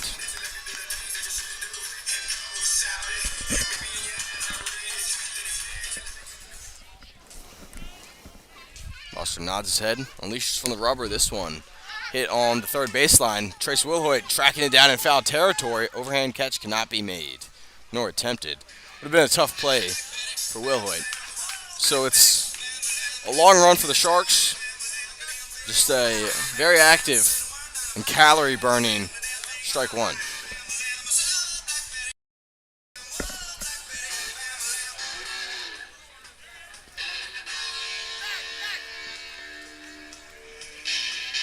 Oh, and 1 is the count to Cole with 1 away.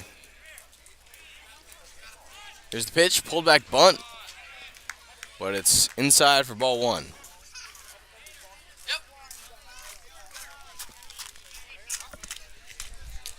Wilhoit standing on both, well, now completely infield grass. The 1-1. Check swing as the breaking ball went low. Ball 2.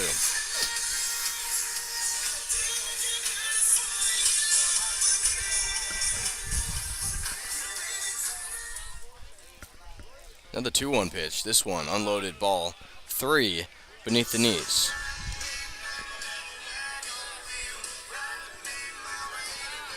Bosser has not walked a Florence Flamingo tonight. Nor did the starter Aubrey Smith. Another 3-1 pitch. This one bounced over to Johnson. Underhand catch, overhand throw, 2 away.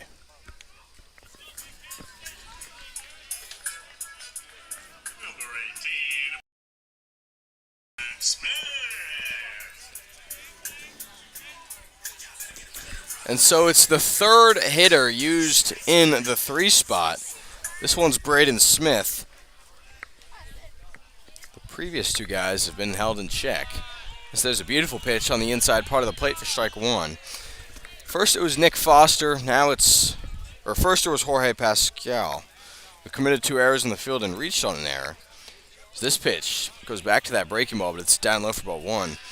Then it was Nick Foster, who just grounded to second, and now it's Braden Smith. So a busy day for that first base spot, hitting third. Now the 1-1. This one swung on, strike 2. Aaron Boster, coming off a rough outing against this very team, has been quite the opposite. He's looking for his 5th punch out in his 4th inning. This pitch, down low for ball 2.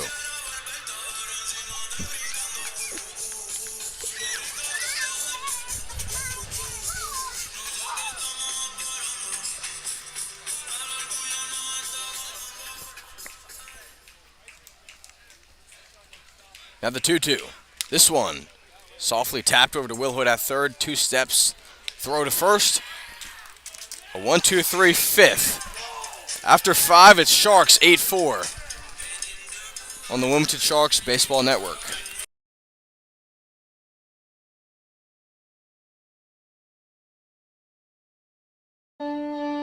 You let him try violin because you love him. And if you love him that much, love him enough to make sure he's buckled up and in the back seat. Find out more at nhtsa.gov/the-right seat.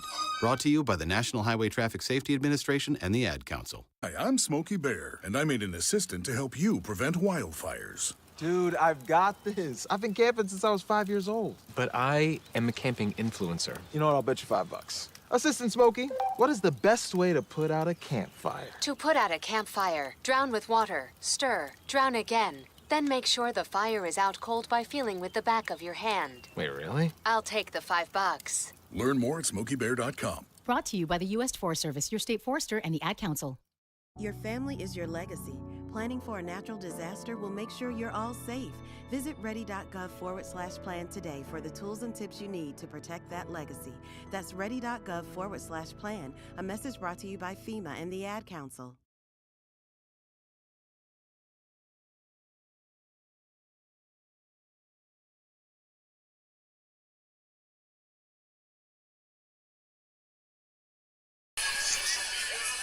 Here to start off the 6th inning, the Sharks. They lead 8-4. Fun little pregame mid-game entertainment. There's a little bit of musical chairs along the first base foul line. Two Sharks competed in it. Both, of course, not playing today. It's Luke Jenkins and Matt Gillespie, the guy who's wearing white on a day we're wearing blue. And so Gillespie made it to the final round where he fell just short, losing to a Flamingo.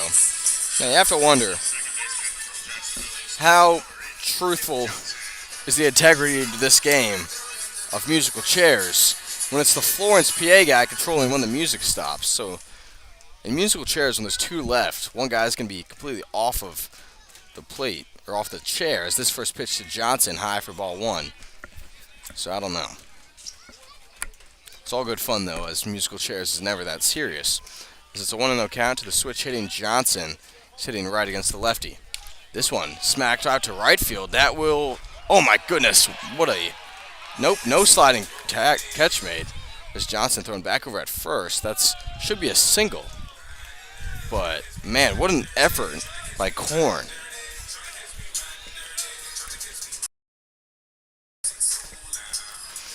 Almost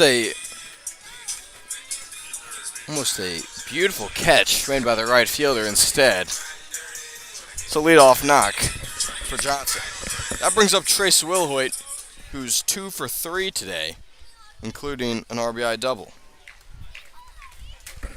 Sharks lead 8-4, no outs in the top of the 6th. Caleb Johnson, the team's leader in stolen bases, to the plate as this ball buried in the dirt for ball one.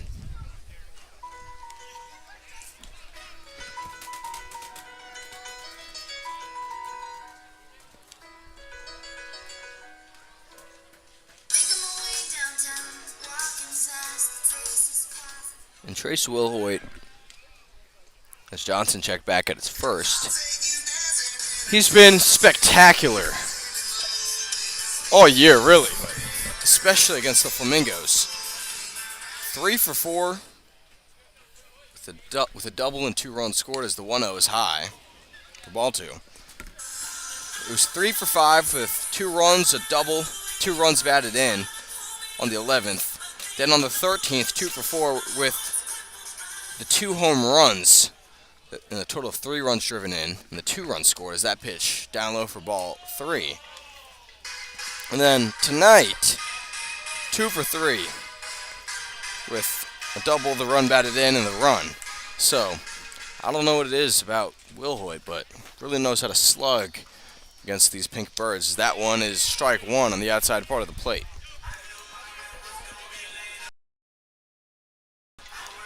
It's 3 balls, 1 strike to the third baseman, Wilhoit. He has Caleb Johnson at first. This pitch almost swung at it, but it went on the edge for strike 2.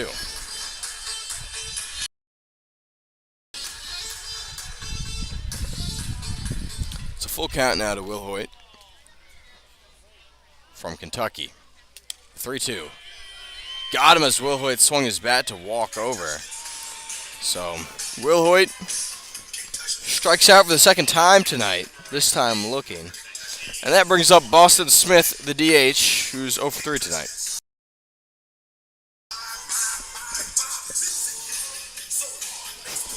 It's funny, Smith, he's been sitting on the steps of the dugout as the DH between innings. He's kind of just listening to what I have to say. First release to Smith. Fastball down Broadway, strike 1. Boston Smith at the plate. The 0-1 count with Caleb Johnson, the runner at first. And 1 out in the top of the 6th. Sharks up 8-4. A nice lead over the Florence Flamingos. We've had Johnson throwing back at first. Flamingos have bested them in the previous 2 contests.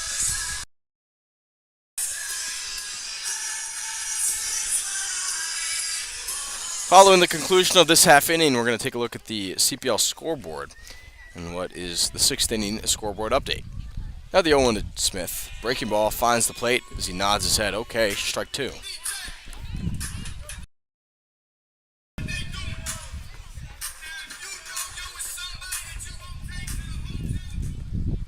No balls, 2 strikes to Boston Smith. This release.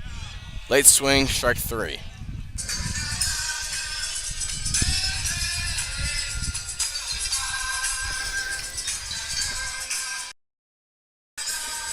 So following the leadoff base hit for Caleb Johnson, it's been a pair of strikeouts. And that brings up the other Johnson, Lucas Johnson, looking to bring in Caleb Johnson.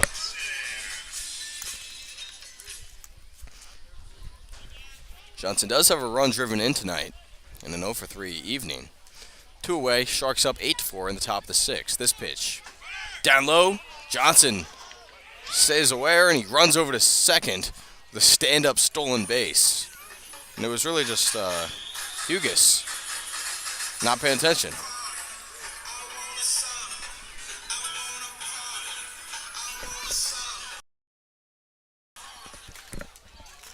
So it's now Johnson at second, Caleb Johnson, now the 1-0 to Lucas Johnson, into the screen foul, strike one.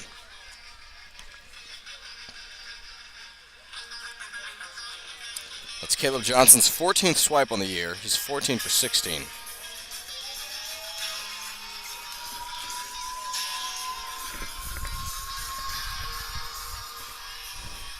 Still Dustin Taylor on the mound for Florence. As he issues the 1-1. Johnson thinks about swinging. Good play discipline as it goes out for ball 2.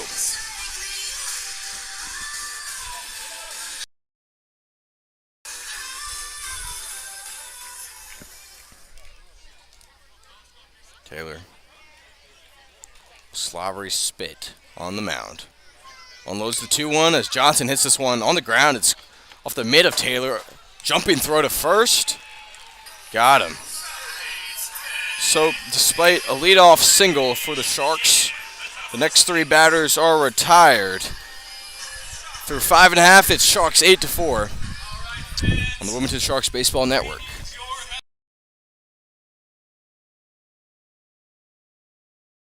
Your family is your legacy.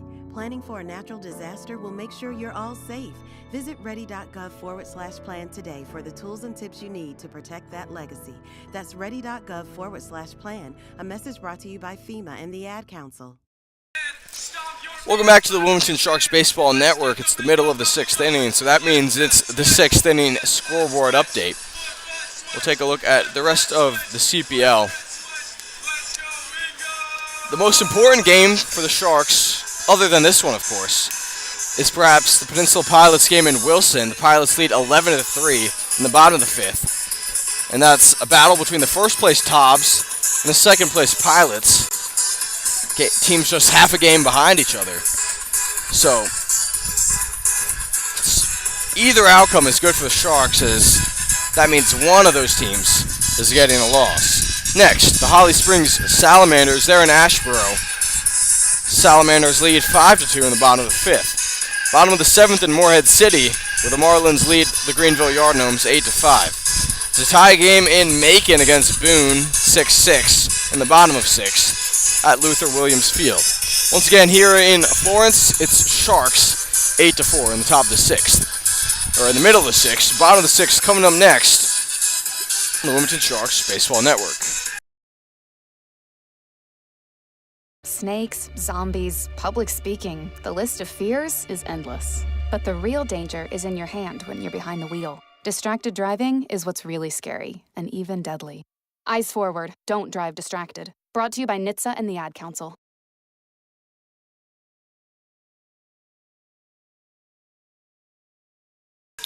So a new pitcher on the mound for the Wilmington Sharks, relieving Aaron Boster, who had, a heroic 4 innings of relief after the starter Smith just went 1. 4 innings pitched, no runs, just 1 hit, no walks. In terms of strikeouts, you can count 4. DeWeese. First pitch here to Jackson Hugas, fired high for ball 1.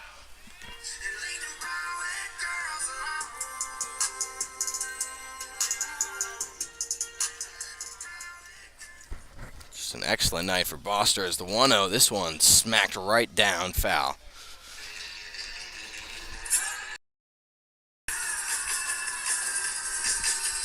So for Boster, he's right there in line for the win.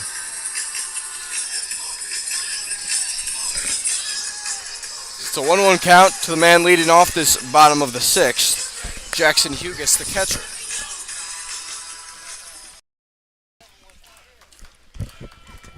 Ryan Deweese from East Stroudsburg University in Pennsylvania. Now the 1-1. This pitch fired inside, ball 2. And so Deweese, college teammates of Jack Rothenhausler, the utility man. Now the 2-1. This one smacked hard out to left field.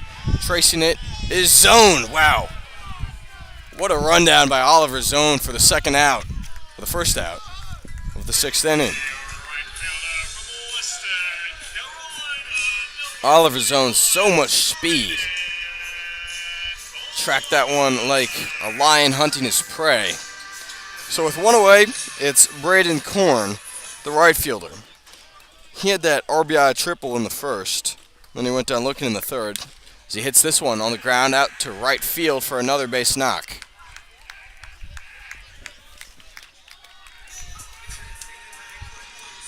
He's now 2 for 3. Second player of this game with multiple hits. He's joining the Sharks' Trace Wilhoit. Now Ty Barango from Coastal Carolina, the shortstop, he's up to swing.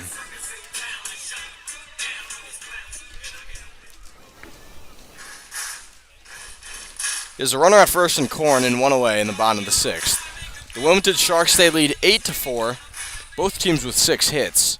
Flamingos, however, they've committed 4 errors, the Sharks 1. Wilmington, they've made them pay on those mistakes. Deweese nods his head twice, unloads here, just outside for ball 2, or ball 1.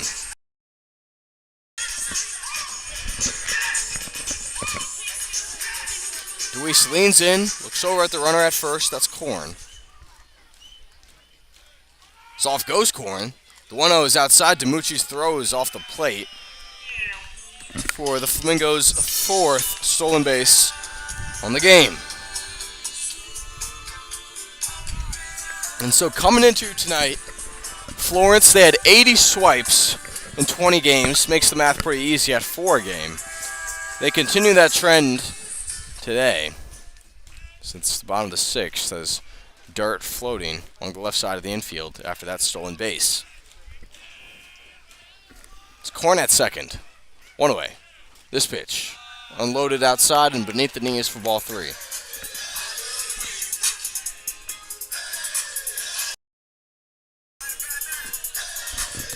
Ty Barango with a sac fly in the first, going down looking in the 4th, making him 0 for 1 with an RBI. Deweese goes to the 3-0. Fastball down the middle, strike 1.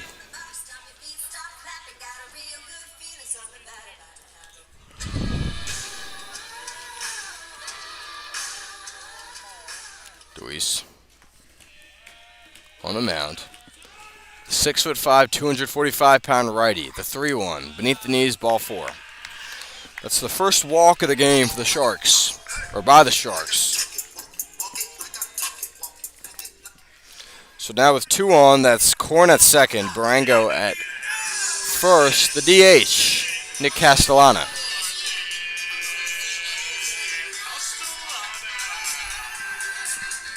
And now Austin Skipper, the pitching coach,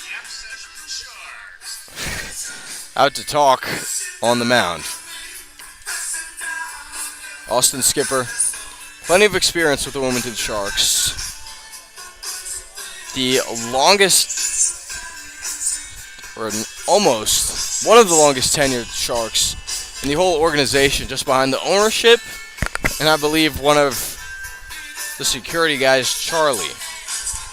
Skipper played in 2021, 2022, and 2023 with the Predatory Fish.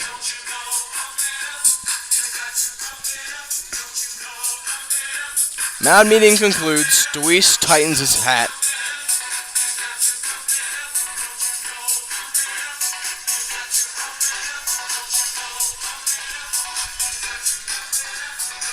With the 1 away, Nick Castellan, the DH, he has Korn at first, Korn at second, Barango at first.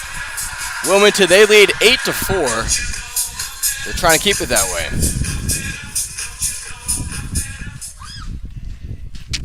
DeWeese comes in tonight with a 6.35 ERA in 7 appearances. This pitch, there's a heater on the outside part of the plate for strike one. For DeWeese, that ERA is mostly part of the June 8th loss at Greenville, where he just recorded 1 out and allowed 3 runs. Now he unloads the 0-1. DiMucci throw to first. The tag got him. Joey DiMucci, a missile strapped on his right hand.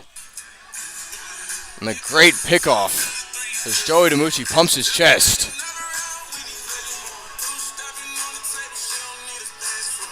That picks off Barango and a big time out there in the bottom of the 6th.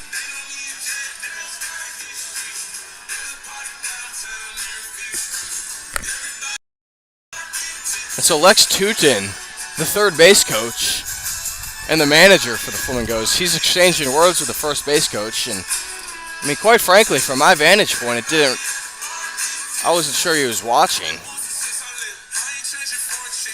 They're still discussing things. Umpire on the fair side of the third base line, Tutin on the other side, 6 inches apart, just discussing things. And Tutin gets ejected. The home plate umpire says, "You two should switch," and he says, "That's enough for you." Lex Tutin is removed from this game, and he's still exchanging words with the first base umpire. Now the other umpire up to talk. Lex Tutin now in the dugout. He takes off his cap, an angry man. He hands it to one of the Flamingos' other coaches. So the first base coach for the Flamingos, he moves over to third, and I believe it's the pitching coach, Emig, now at first.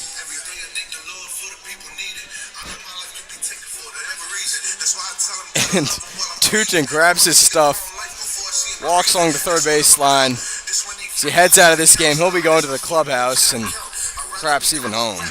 So funny interaction there. Just quite frankly, I mean, I'm about 20 yards away from him. And I saw him visibly move over to first. Maybe that was just a visceral reaction to the call on the field. I don't know. I mean, DiMucci got an excellent throw over to first. But so an ejection with a little bit of a delay in the bottom of the 6th inning. It's 8-4 Sharks with 2 away now. 1 ball, 1 strike to Castellana, who has a runner at second and Corn. This pitch swung on, strike 2.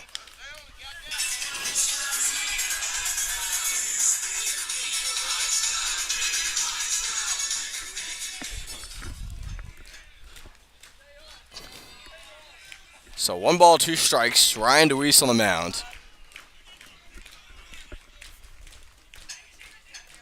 Here he fires. This one softly tapped foul.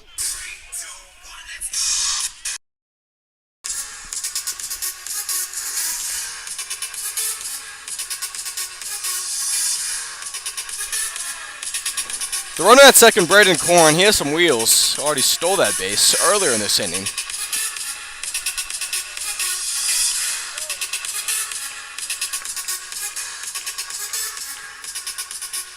DeWeese, before he issues a pitch, he leans hard on his left knee to look for the signal from his catcher DiMucci.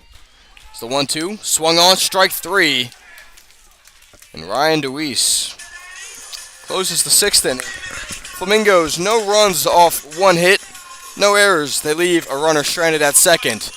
At the end of 6, Sharks 8-4 on the Wilmington Sharks Baseball Network.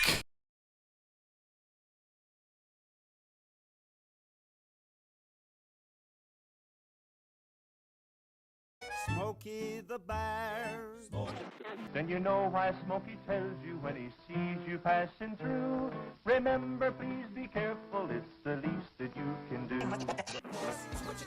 Don't play with matches, don't play with fire. After 80 years of learning his wildfire prevention tips, Smokey Bear lives within us all. Learn more at SmokeyBear.com, and remember, only you can prevent wildfires. Brought to you by the USDA Forest Service, your state forester, and the Ad Council. This is your captain. We are going to be experiencing some slight turbulence. Please fasten your... Oh, hold on. Just got a video of my cat. Imagine the pilot of an airplane was as confident as you are texting and driving. Seems kind of crazy when you put it like that. Visit StopTextStopWrecks.org. A message brought to you by the National Highway Traffic Safety Administration, Project Yellow Light, and the Ad Council. I'm Scarlett Johansson. My family relied on public assistance to help provide meals for us. These meals fueled my involvement in theater and the arts as a child, which fostered my love for acting. The Feeding America network of food banks helps millions of people put food on the table. You can join the movement to end hunger by donating, volunteering, and advocating. Because when people are fed, futures are nourished. Join the movement to end hunger at feedingamerica.org/actnow. Brought to you by Feeding America and the Ad Council.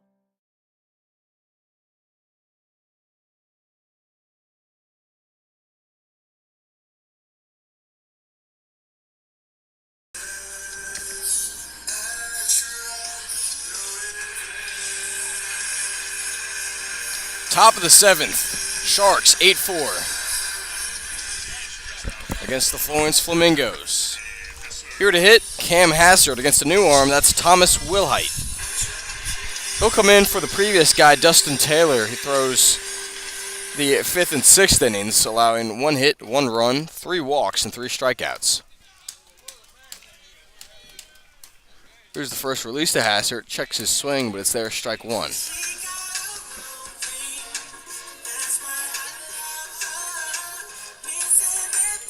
And Thomas Wilhoit from Cumberland University, to conclude his junior season, issues a strike right at the knees. He's 23 years old. This season for the Sharks, 2-0 record. He's got some ridiculous numbers. As the 0-2 swung on, foul tipped, strike 3. And quite frankly, this guy has perhaps been one of the best pitchers in the CPL. 14 in the 3rd innings pitched. He's allowed 12 hits, 1 run, no home runs. Walked 4, struck out 21. He has a .63 ERA. Here's the first pitch here to DiMucci. Did he go around? First base umpire says no.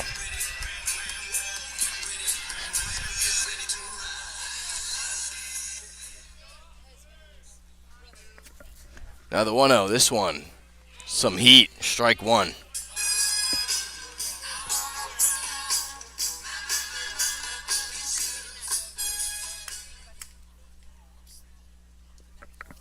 The 1-1 release, just off the edge for ball 2.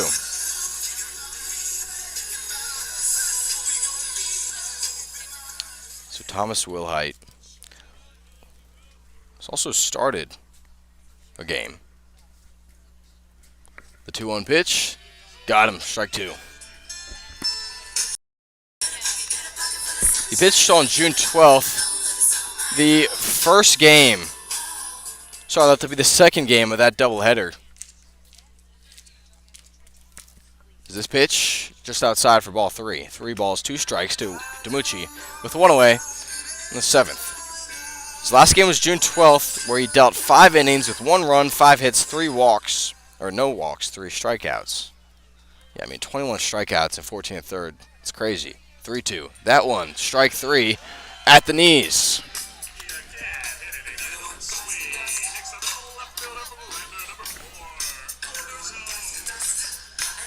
Wilhite now up to 23 Ks.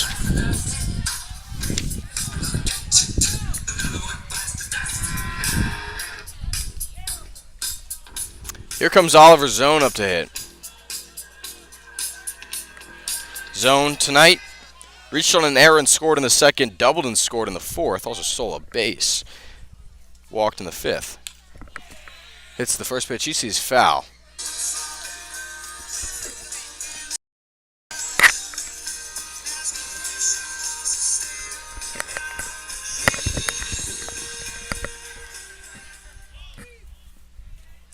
Wilhite wipes his hands. The righty with white cleats unloads the 0-1. Fouled off into the mitt. Let that be into the dirt to zone. So Wilhite up in the count 0-2. Looking to strike out the side.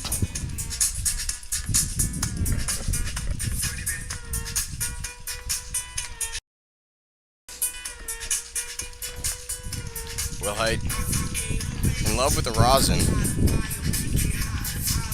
Favors that grip, helps him crank up the Ks. Nods his head. Signal from the catcher Hughes. The 0-2 to zone. This ball high, ball one. Going to the fastball there, but Oliver Zone, the shortest player on the Sharks roster. Not a very big zone to find for zone. Here's the 1-2. Inside ball two. Good job there by zone. Getting the count even.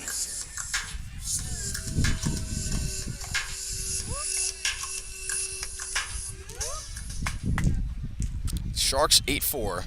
Top of the seventh. 2 away. The 2-2. Just inside ball three. Oliver Zone has worked the count full.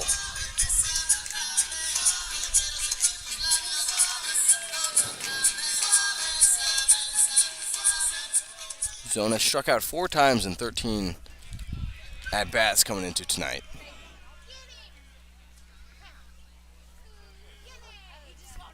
Here's the payoff pitch. Zone smacks this one on the left side. Drifting in foul territory. Coming after it is Whitlinger, and it goes into the screen. We'll do it again.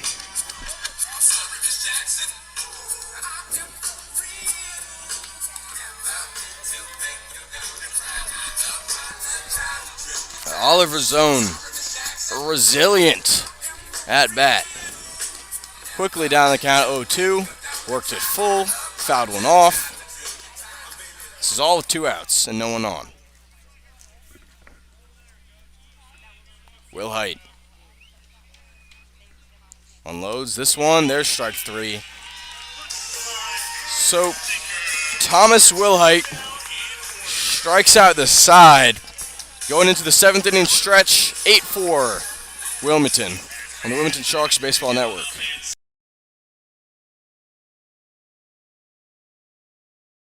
Not completing high school is more of a social thing than it was an academic thing. Even though all these years have passed, I still had that longing to have my diploma. At age 30, Carissa finished her high school diploma. If you're even considering getting your high school diploma, you can do it. No one gets a diploma alone. If you're thinking of finishing your high school diploma, you have help. Find free adult education classes near you at finishyourdiploma.org. That's finishyourdiploma.org. Brought to you by the Dollar General Literacy Foundation and the Ad Council. Wish your life came with a warning app? That dog does not want to be petted. Well, life doesn't always give you time to change the outcome, but prediabetes does. Take the 1-minute test today at doihaveprediabetes.org. Brought to you by the Ad Council and its prediabetes awareness partners. Retirement can be scary, but only if you're not prepared. That's why AARP created thisispretirement.org. Because unless you've already retired, you're in pretirement, and you still have time to plan. Learn about retirement savings options, potential tax breaks, and how you can build savings over time. Visit thisispretirement.org for free resources to help you customize your action plan and feel the retirement fear disappear. Brought to you by AARP and the Ad Council. Your family is your legacy. Planning for a natural disaster will make sure you're all safe. Visit ready.gov/plan today for the tools and tips you need to protect that legacy. That's ready.gov/plan. A message brought to you by FEMA and the Ad Council.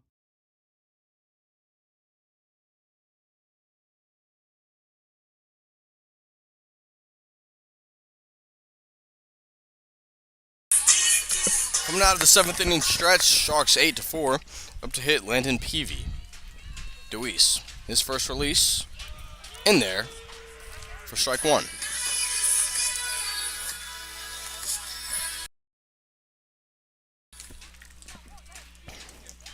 Deweese, now he unloads the 0-1. This one smacked high out to left field. This is kind of in no man's land. Zone dives, makes the grab. What a play by Oliver Zone.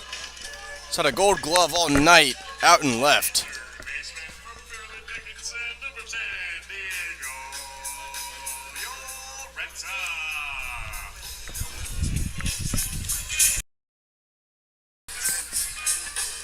That brings up the 9-hole hitter Diego Ureta, 1 for 2 tonight. With the one away, it's 8-4 Wilmington. This pitch, rifled in there for strike 1. Ureta singled in the second, stole in the second. Went down looking in the fourth. This pitch swung on, strike 2.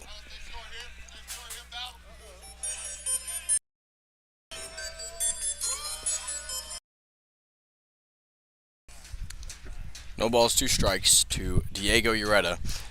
Deweese steps off the mound, wipes his hand on his hat. Now he sticks his right hand back in that tan mitt. Gets the signal from DiMucci. The 0-2 pitch, just inside for ball 1.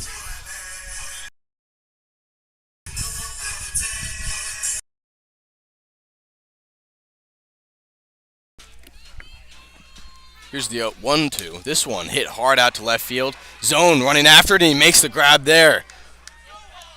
Oliver Zone, another spectacular play for the second out.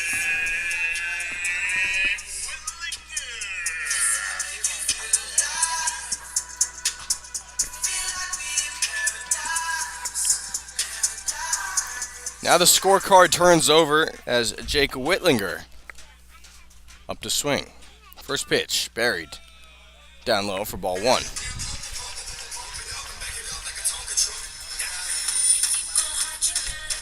Whitlinger led off the bottom of the first with a single. Then he scored after stealing second. Here he takes the 1-0 on the outside edge for strike 1. He grounded to second in the second, popped out the second. That was in the 5th. Deweese. Here's his 1-1. Can't find the plate. Too wide. Ball 2.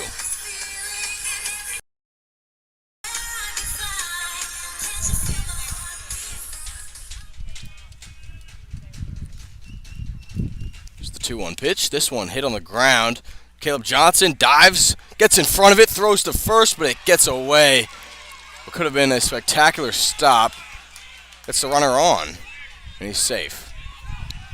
And he came off. They thought he was safe. The home plate umpire kind of confused.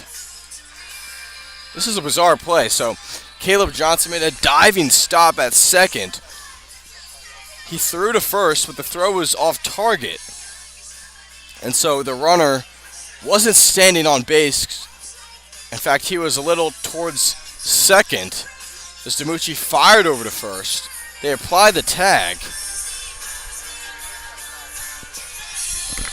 So, Russ Burrows, the manager, out to speak with an umpire. Immediate ruling on the scoreboard is an infield single.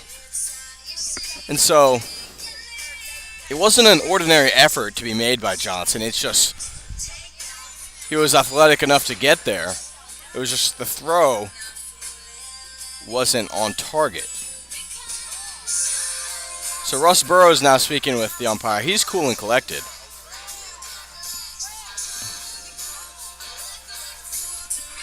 The immediate ruling is an infield single with 2 outs. Now it's Chris Cole to hit. The Wilmington Sharks, they lead 8-4 against the Florence Flamingos. The Florence, all of their runs have came in the first inning. As Russ Burrows and the manager, and the umpire, they both laugh it off as he goes back to the dugout. So it's ruled an infield single for Jake Whitlinger, who's now 2 for 4. And that brings up Chris Cole, the center fielder. Cole, he has Whitlinger at first. Whitlinger, a serious threat to steal second. Deweese takes a look over at him. No throw.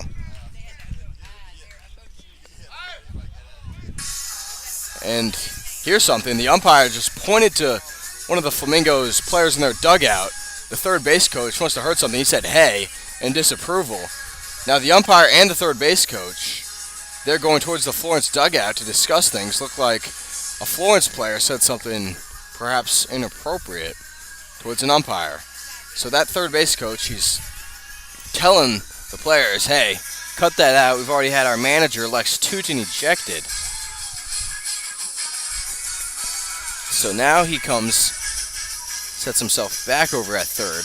The third base coach, that's Quentin Davis, the former Francis Marion player.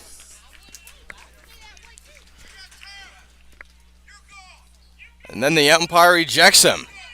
All the way from second base, he says, "I've got time, you're gone." And we have some random guy with a blue shirt coming out of the Flamingos dugout. Who is this man? He has a light blue ball cap. It's not a Sharks guy, some random blue. I don't know who this man is. He's discussing things with the entire umpire crew. Did they just eject some random guy on the staff? I'm not sure.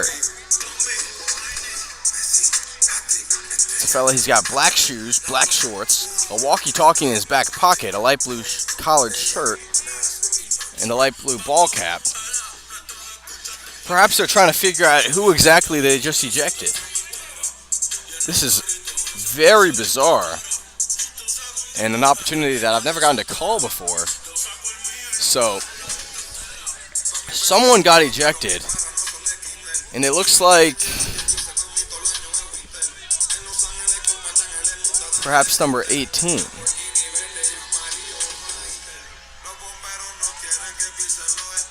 I don't know who just got ejected. It's the second ejection of a Florence Flamingo, the first one being Lex Tootin, the manager. So, these two teams, they had some tension in the past two games. And it was high in the first game, carried off into the second. I don't think the tension has really been between the Sharks and the Flamingos tonight. Instead, more so Flamingos and umpires. I think Russ Burrows just got the call. It doesn't look like any Flamingo left the dugout. It was not 18.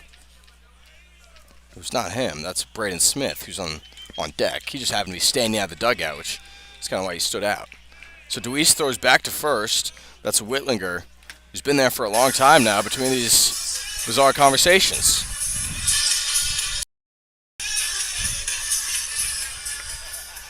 So it's still bottom of the seventh. Sharks 8-4. Whitlinger at first, 2 outs. The man at the plate, Chris Cole, he takes the next pitch inside for ball 1.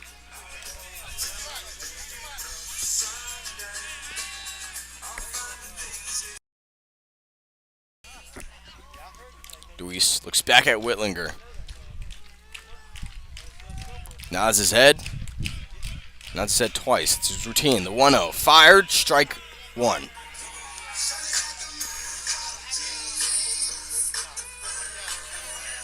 The sky completely darkened this Tuesday evening.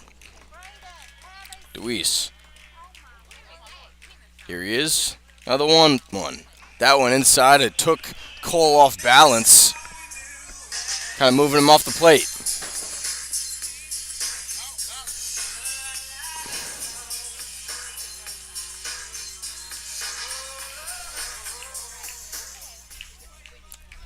Two balls, 1 strike to Cole. There's Whitlinger at first. 2 outs, bottom of the 7th. This pitch fouled back.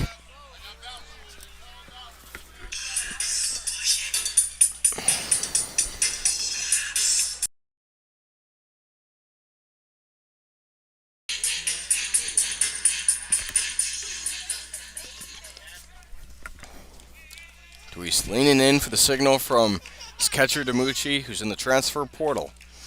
He's doing good things for the Sharks. Trying to impress a prospective school. Deweese, now the 2-2. This one hit hard on the line. Handled by Johnson. What a play by Lucas Johnson to put an end to this inning. So, off no runs, 1 hit, no errors. Flamingos leave a runner on. Through 7, Sharks 8-4 on the Wilmington Sharks Baseball Network.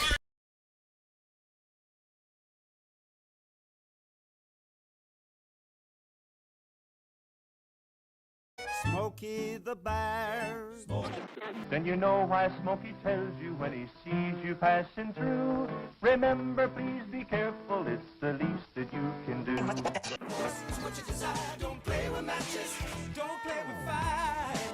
After 80 years of learning his wildfire prevention tips, Smokey Bear lives within us all. Learn more at SmokeyBear.com. And remember, Only you can prevent wildfires. Brought to you by the USDA Forest Service, your state forester, and the Ad Council.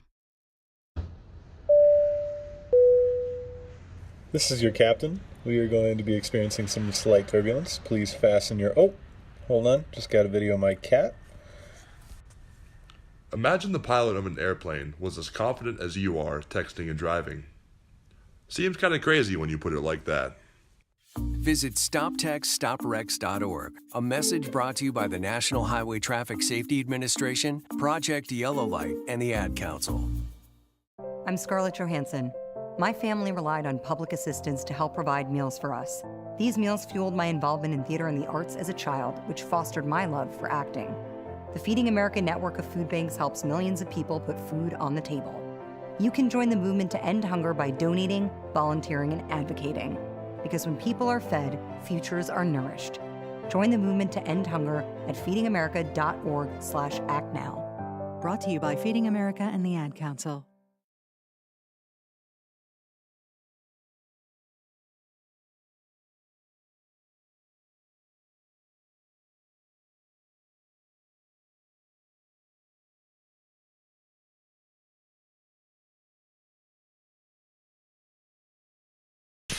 Start off the 8th inning, the Wilmington Sharks, they lead 8-4 against the Florence Flamingos.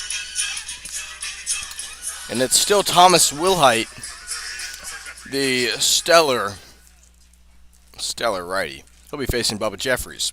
Here's his first offering. Fastball, strike one.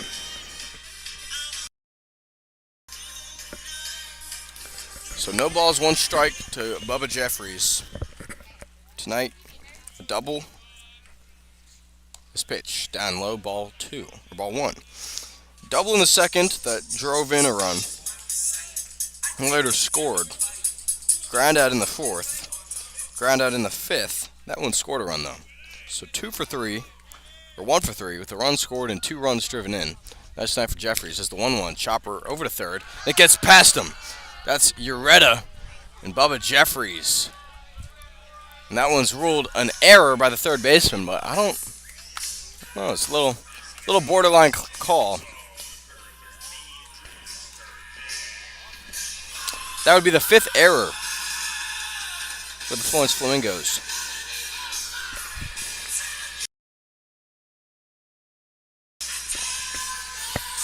So after Wilhite strikes out the side in the 6th, the leadoff man gets on. That's Bubba Jeffries. Now Drew Sturgeon hitting first in the Sharks order. He's up. Wilmington, they lead 8-4. Sturgeon shows bunt, but pitch gets above it. Strike one.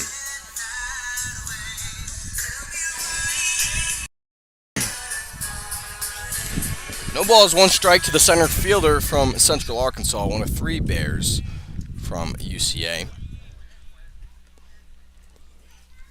The others being Preston Curtis and Tanner Leonard, neither of which are playing today. The 0-1 high, ball one.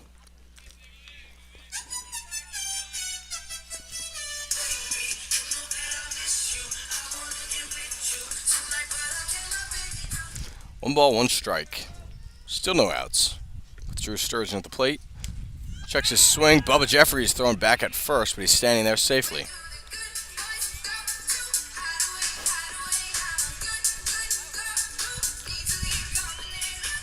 Live from Carolina Bank Field, I'm Lance Williams on the Wilmington Sharks Baseball Network. Carolina Bank Field opened in 2022 here in Florence. That was when the Florence Red Wolves became the Flamingos. There's the 1-2.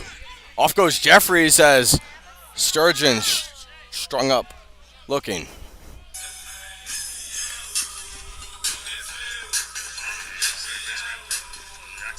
Good base running there by Jeffries.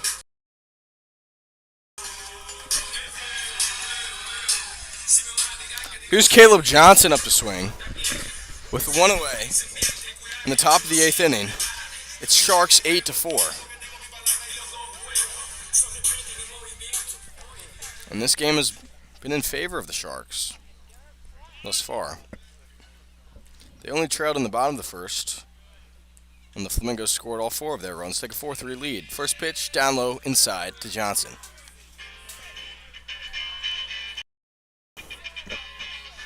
It's a 1-0 count to Caleb Johnson, the second baseman. He has Bubba Jeffries, who just reached on an error and stole second. Here's the 1-0 pitch to Johnson. That one darts outside. So after Will Height looked untouchable in the 7th inning, or sorry, yes, the 7th inning. He's been throwing some more balls against the Sharks here. Here's the 2-0 release. Flashes outside for ball 3.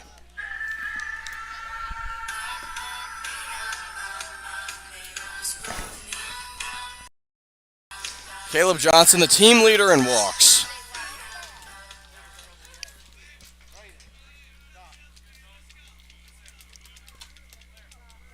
Bubba Jeffries, large lead off second now. This pitch, right at the knees for strike 1.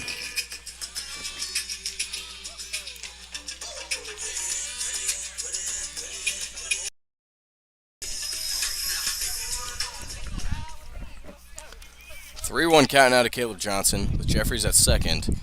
1 away, top of the 8th. Jeffries dancing at second. This pitch, this one's hit hard on the line up the middle for a base knock. Jeffries rounding third. Johnson holds up at first. It's now Sharks 9-5. Their first run since the 5th inning. And how about that? The Sharks getting after one of the best arms in the CPL.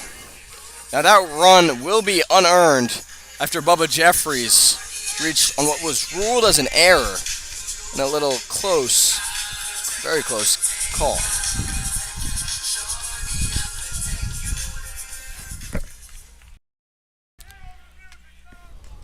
So now it's 9-4 Sharks with Trace Wilhoit at the plate with 1 out, top of the 8th. Caleb Johnson at first. Johnson takes off. Wilhoit goes around, slides in the tag.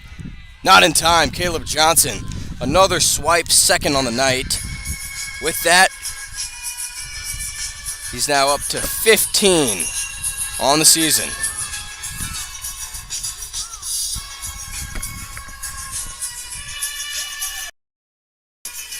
It was kind of a late swing by Wilhoit to kind of, I'm supposed to swing here as the runner went off. So, no balls, 1 strike to Wilhoit.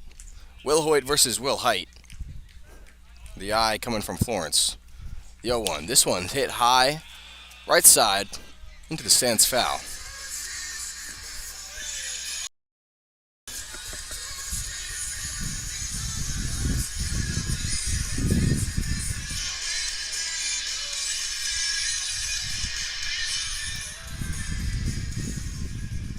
It's no balls, 2 strikes to Trace Wilhoit.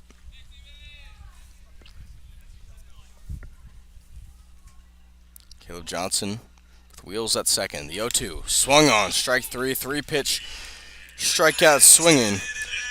So every batter that Will Height has retired has been on a strikeout. That's 5.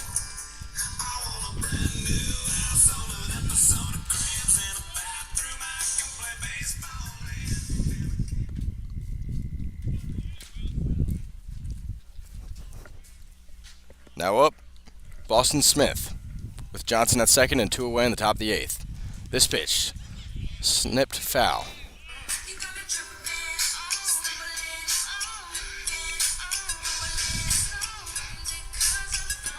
And with tonight's performance, Will Height, now first in the Coastal Plain League in strikeouts, moves from 3rd to 1st.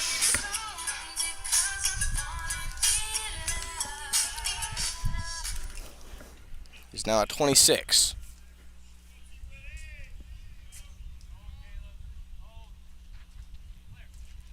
The 0-1. Inside, ball 1.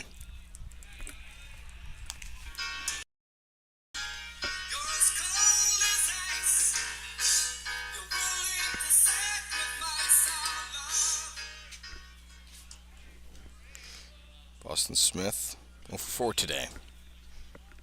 This opportunity to drive in the Sharks' 10th run as this one's hit high out to right field. Coming in on it is Korn, making the catch to retire the side. Not before the Sharks can score 1 run off 1 hit, 1 error. They leave a runner at second. It's Wilmington 9-4 through 7.5 on the Wilmington Sharks Baseball Network.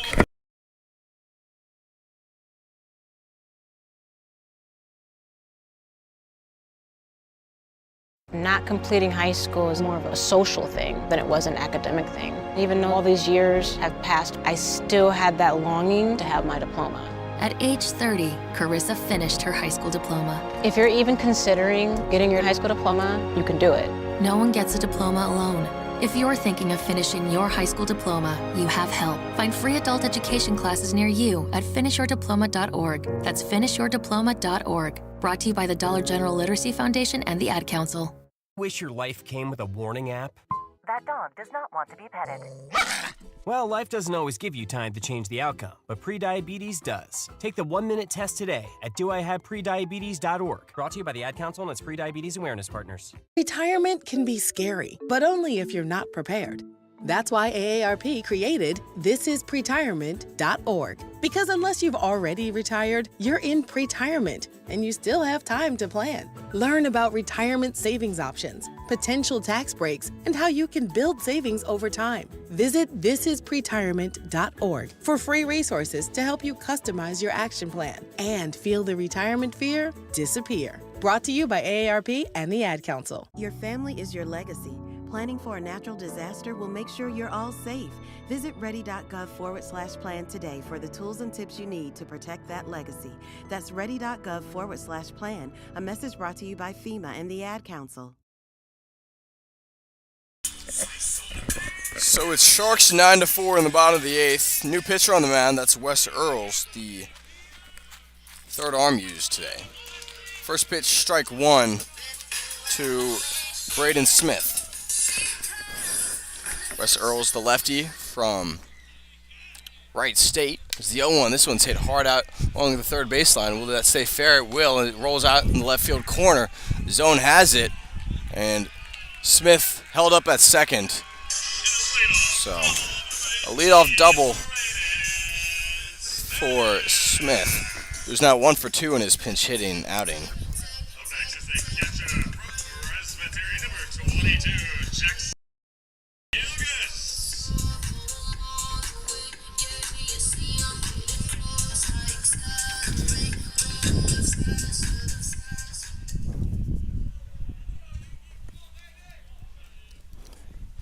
That hit, Jackson Hughes, the catcher, hits this one hard out to left field. Zone tracing it back. He's right there to make the grab. The runner thinks about tagging, but he doesn't. Now 2 away. Oliver Zone has been exceptional out in left field.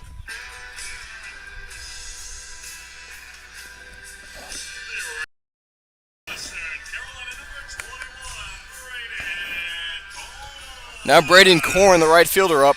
With 1 away, he has a runner at second in Braden Smith. Sharks, they trail,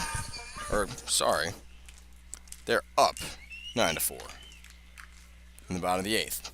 First pitch here, high, ball 1.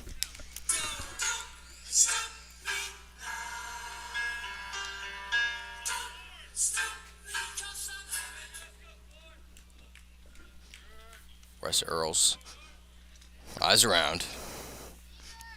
Another 1-0 pitch, that one right at the knees for a called strike 1. Earls comes in tonight, just his second outing. First one was on June 11th against the Flamingos, where he allowed 3 runs, 2 earned off 3 hits, while striking out 2, and 1 solid frame. Another 1-1. This one hit high out to right field. Bubba Jeffries tracking. He makes the grab as he drifts right. The runner will tag. The throw is wide, and Will Hoyt there to intercept it. So 2 outs now in the bottom of the 8th. So the runner advances 90 feet.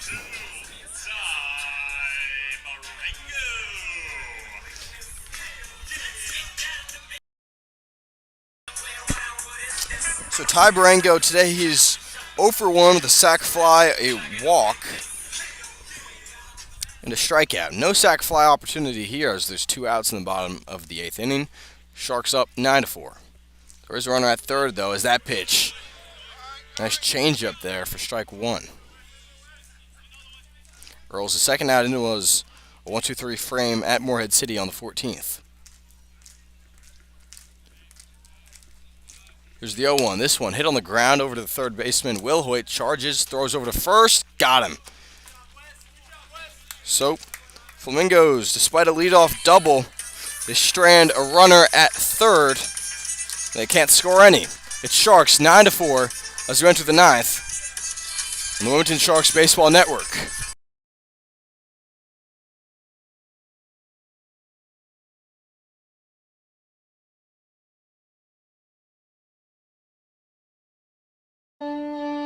You let him try violin because you love him. And if you love him that much, love him enough to make sure he's buckled up and in the back seat. Find out more at nhtsa.gov/the-right-seat. Brought to you by the National Highway Traffic Safety Administration and the Ad Council. Hi, I'm Smokey Bear, and I made an assistant to help you prevent wildfires. Dude, I've got this. I've been camping since I was 5 years old. But I am a camping influencer. You know what? I'll bet you $5. Assistant Smokey, what is the best way to put out a campfire? To put out a campfire, drown with water, stir, drown again. Then make sure the fire is out cold by feeling with the back of your hand. Wait, really? I'll take the $5. Learn more at SmokeyBear.com. Brought to you by the U.S. Forest Service, your state forester, and the Ad Council. Your family is your legacy. Planning for a natural disaster will make sure you're all safe. Visit ready.gov/plan today for the tools and tips you need to protect that legacy. That's ready.gov/plan. A message brought to you by FEMA and the Ad Council. Your family is your legacy. Planning for a natural disaster will make sure you're all safe. Visit ready.gov/plan today for the tools and tips you need to protect that legacy. That's ready.gov/plan. A message brought to you by FEMA and the Ad Council. So, here in the top of the 9th inning, it's Sharks 9-4 against the Florence Flamingos. Up to hit is Lucas Johnson. So, Johnson comes in today. Comes to the plate today with a 0-for-4 as this one rolls fair and he's tagged out.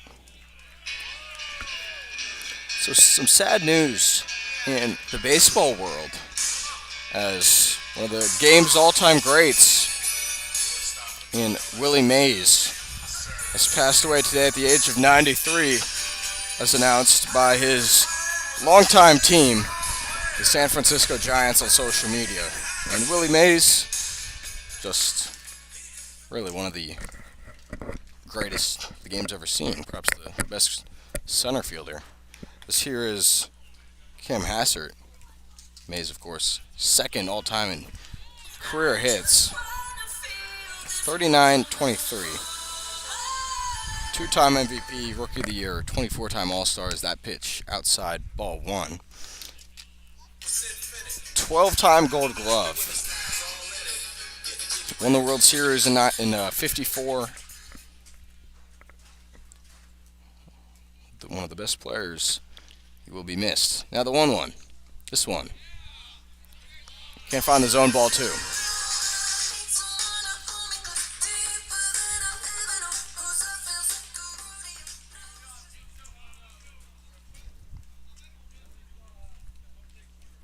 Another 2-1 pitch. This one hit hard on the ground on the right side for a base knock. That's Cam Hassert. Getting on base today for the first time off a hit. He walked in the first, reached on the air in the third, walked in the fifth, went down swinging in the seventh. He's done a bit of everything today. He's also scored.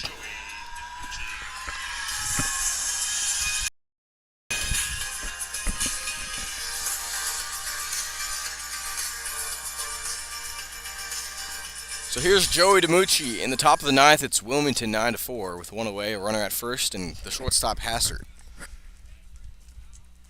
Will Height nods his head, unloads this pitch just outside for ball 1.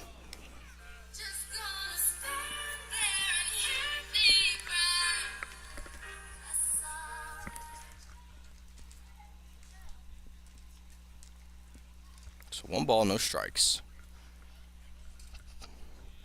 This pitch, breaking pitch, finds the outside corner for strike one.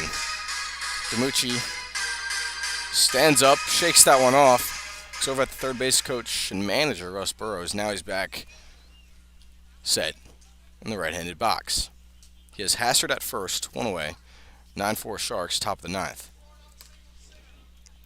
Here's the 1-1. This one hit high out to left field. It's the left fielder making the catch. That's Whitlinger.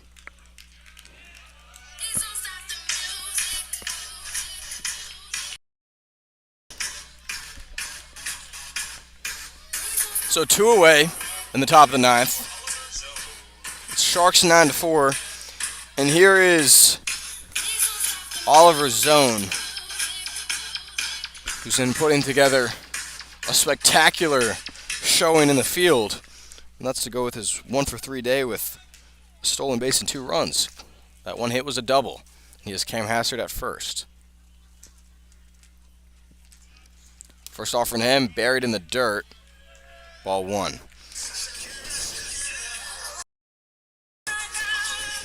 After this inning, or half inning, the Sharks will face the bottom third of the Florence order with Nick Castellana, Landon Peavy, and Diego Ureta. It's 2 away. The 1-0 to Zone. Inside edge, strike 1.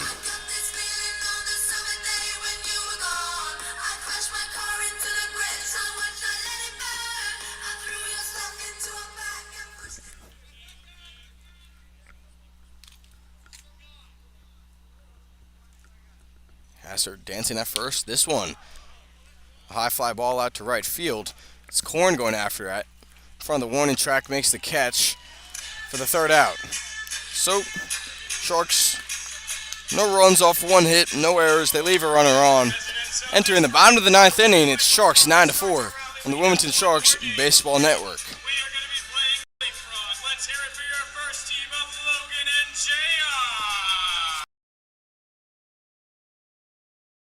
Not completing high school is more of a social thing than it was an academic thing. Even though all these years have passed, I still had that longing to have my diploma. At age 30, Carissa finished her high school diploma. If you're even considering getting your high school diploma, you can do it. No one gets a diploma alone. If you're thinking of finishing your high school diploma, you have help. Find free adult education classes near you at finishyourdiploma.org. That's finishyourdiploma.org. Brought to you by the Dollar General Literacy Foundation and the Ad Council. Wish your life came with a warning app? That dog does not want to be petted. Well, life doesn't always give you time to change the outcome, but prediabetes does. Take the 1-minute test today at doihaveprediabetes.org. Brought to you by the Ad Council and its Prediabetes Awareness Partners. Retirement can be scary, but only if you're not prepared. That's why AARP created thisispretirement.org. Because unless you've already retired, you're in pretirement, and you still have time to plan. Learn about retirement savings options, potential tax breaks, and how you can build savings over time. Visit thisispretirement.org for free resources to help you customize your action plan and feel the retirement fear disappear. Brought to you by AARP and the Ad Council. Your family is your legacy. Planning for a natural disaster will make sure you're all. The Florence Flamingos have bested the Wilmington Sharks in the previous 2 appearances between these 2 foes, all of which have came within the past 8 days. But tonight, the Sharks, they're up 9-4 as they enter the bottom of the ninth with a new pitcher on the mound in Reed Dittner, the Lander University Lancer.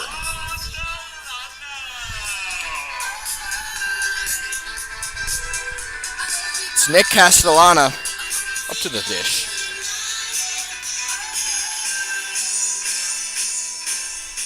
So Dittner comes in tonight with a 1-1 record and a 5.79 ERA.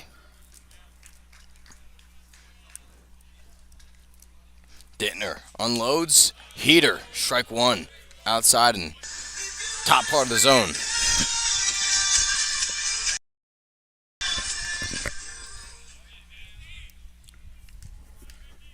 Dittner stands up high. So he unleashes the 0-1. Almost got a swing, but instead it's checked. Count 1-1.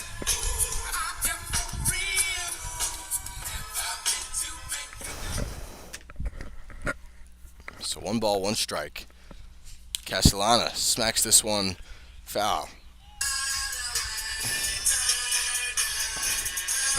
So it's Tuesday night baseball here at Carolina Bank Field in Florence, South Carolina.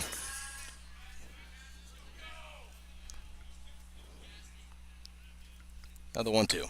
This pitch swung on, strike 3. Drop, third strike with DiMucci. Tags with 2 hands, 1 away.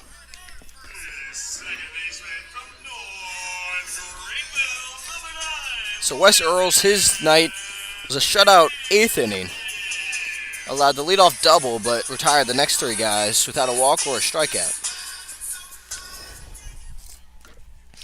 So here's Landon Peavy, the second baseman. Peavy tonight 1 for 3. Swings and fouls the first pitch off. His first at-bat was a fly ball out to right field in the second. Then he singled to dead center in the fourth. And then he hit a hard-hit ball out to left field. And it was the Speedy Oliver's zone making a diving grab to prevent a base runner. 1 away. Sharks 9-4, the 0-1. Swung on, strike 2.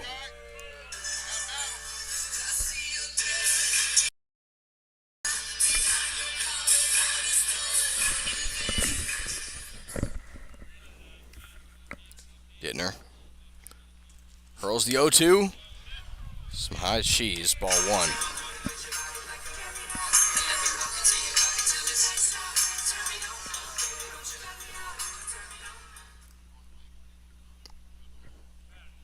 Dittner. There's the 1-2. This one swung on, strike 3. Dittner's had the first 2 batters chasing, and Holly Springs down to their last out.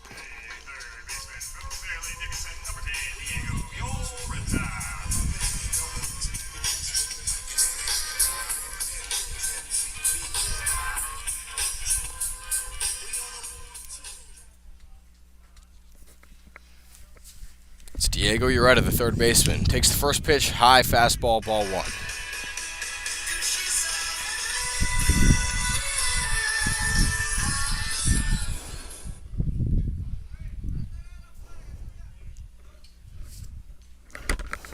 This pitch into the screen, foul.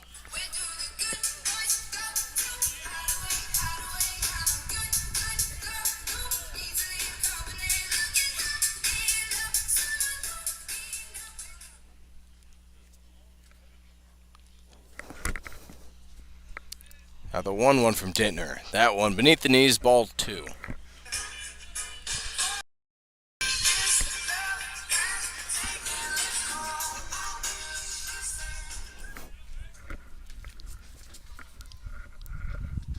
Dittner, this one hit on the ground past the second baseman Johnson. A 2-out single for the Florence Flamingos in the bottom of the 9th.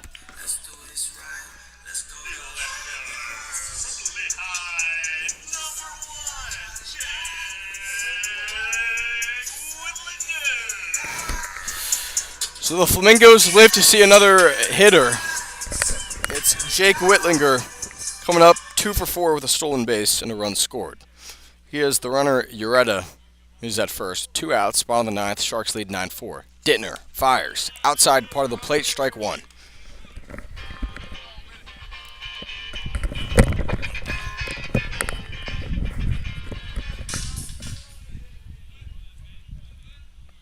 Dittner fires again, this time bouncing ball into the backdrop, and the runner will softly advance over the second. That's Ureta on the wild pitch. First wild pitch for the Sharks. Pitching, they've had some control today until then.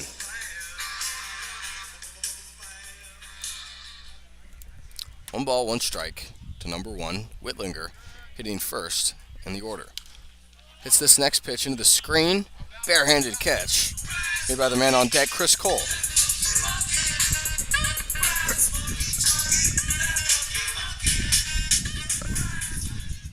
So it's 1 ball, 2 strikes, 2 away. A runner at second in Ureta.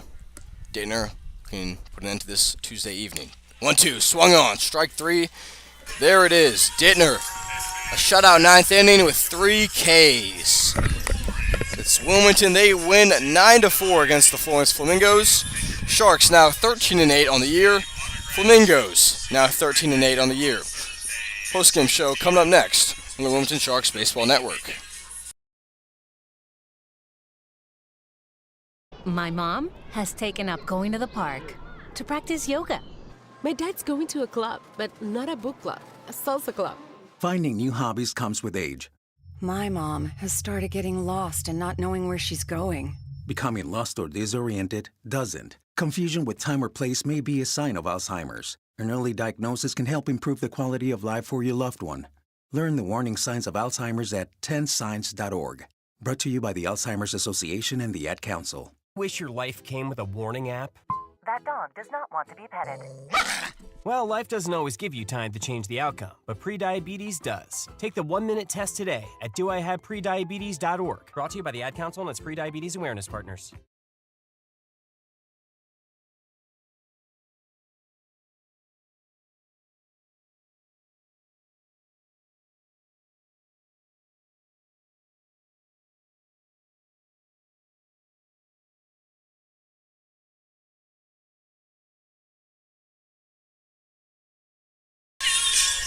Welcome to the Wilmington Sharks post-game show.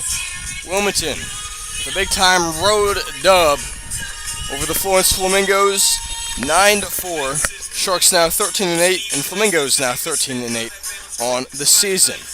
The team huddling up right now along the third base foul line, discussing things, celebrating this win. The offense for the Sharks came out swinging literally. Their first three hitters all got on base. They scored 3 in the first inning off of 2 hits, a walk, and some help by 2 of Flamingos' errors. The Flamingos, their offense, they retaliated though in the bottom of the first with 3 hits, including a double and a triple, 1 error and a sacrifice fly. Those all came off of Aubrey Smith. And they led 4-3, and it looked like it was going to be a bit of a high-scoring affair here at Carolina Bank Field. Then, top of the second, Sharks retook the lead. 2 runs scored off of a double, an error, and a sacrifice fly. 5-4 Sharks. Scoreless third inning for both teams. To the fourth, Sharks added 2 more runs off of a pair of doubles and a hit by pitch. So, 7-4 Sharks. They added an additional run in the 5th.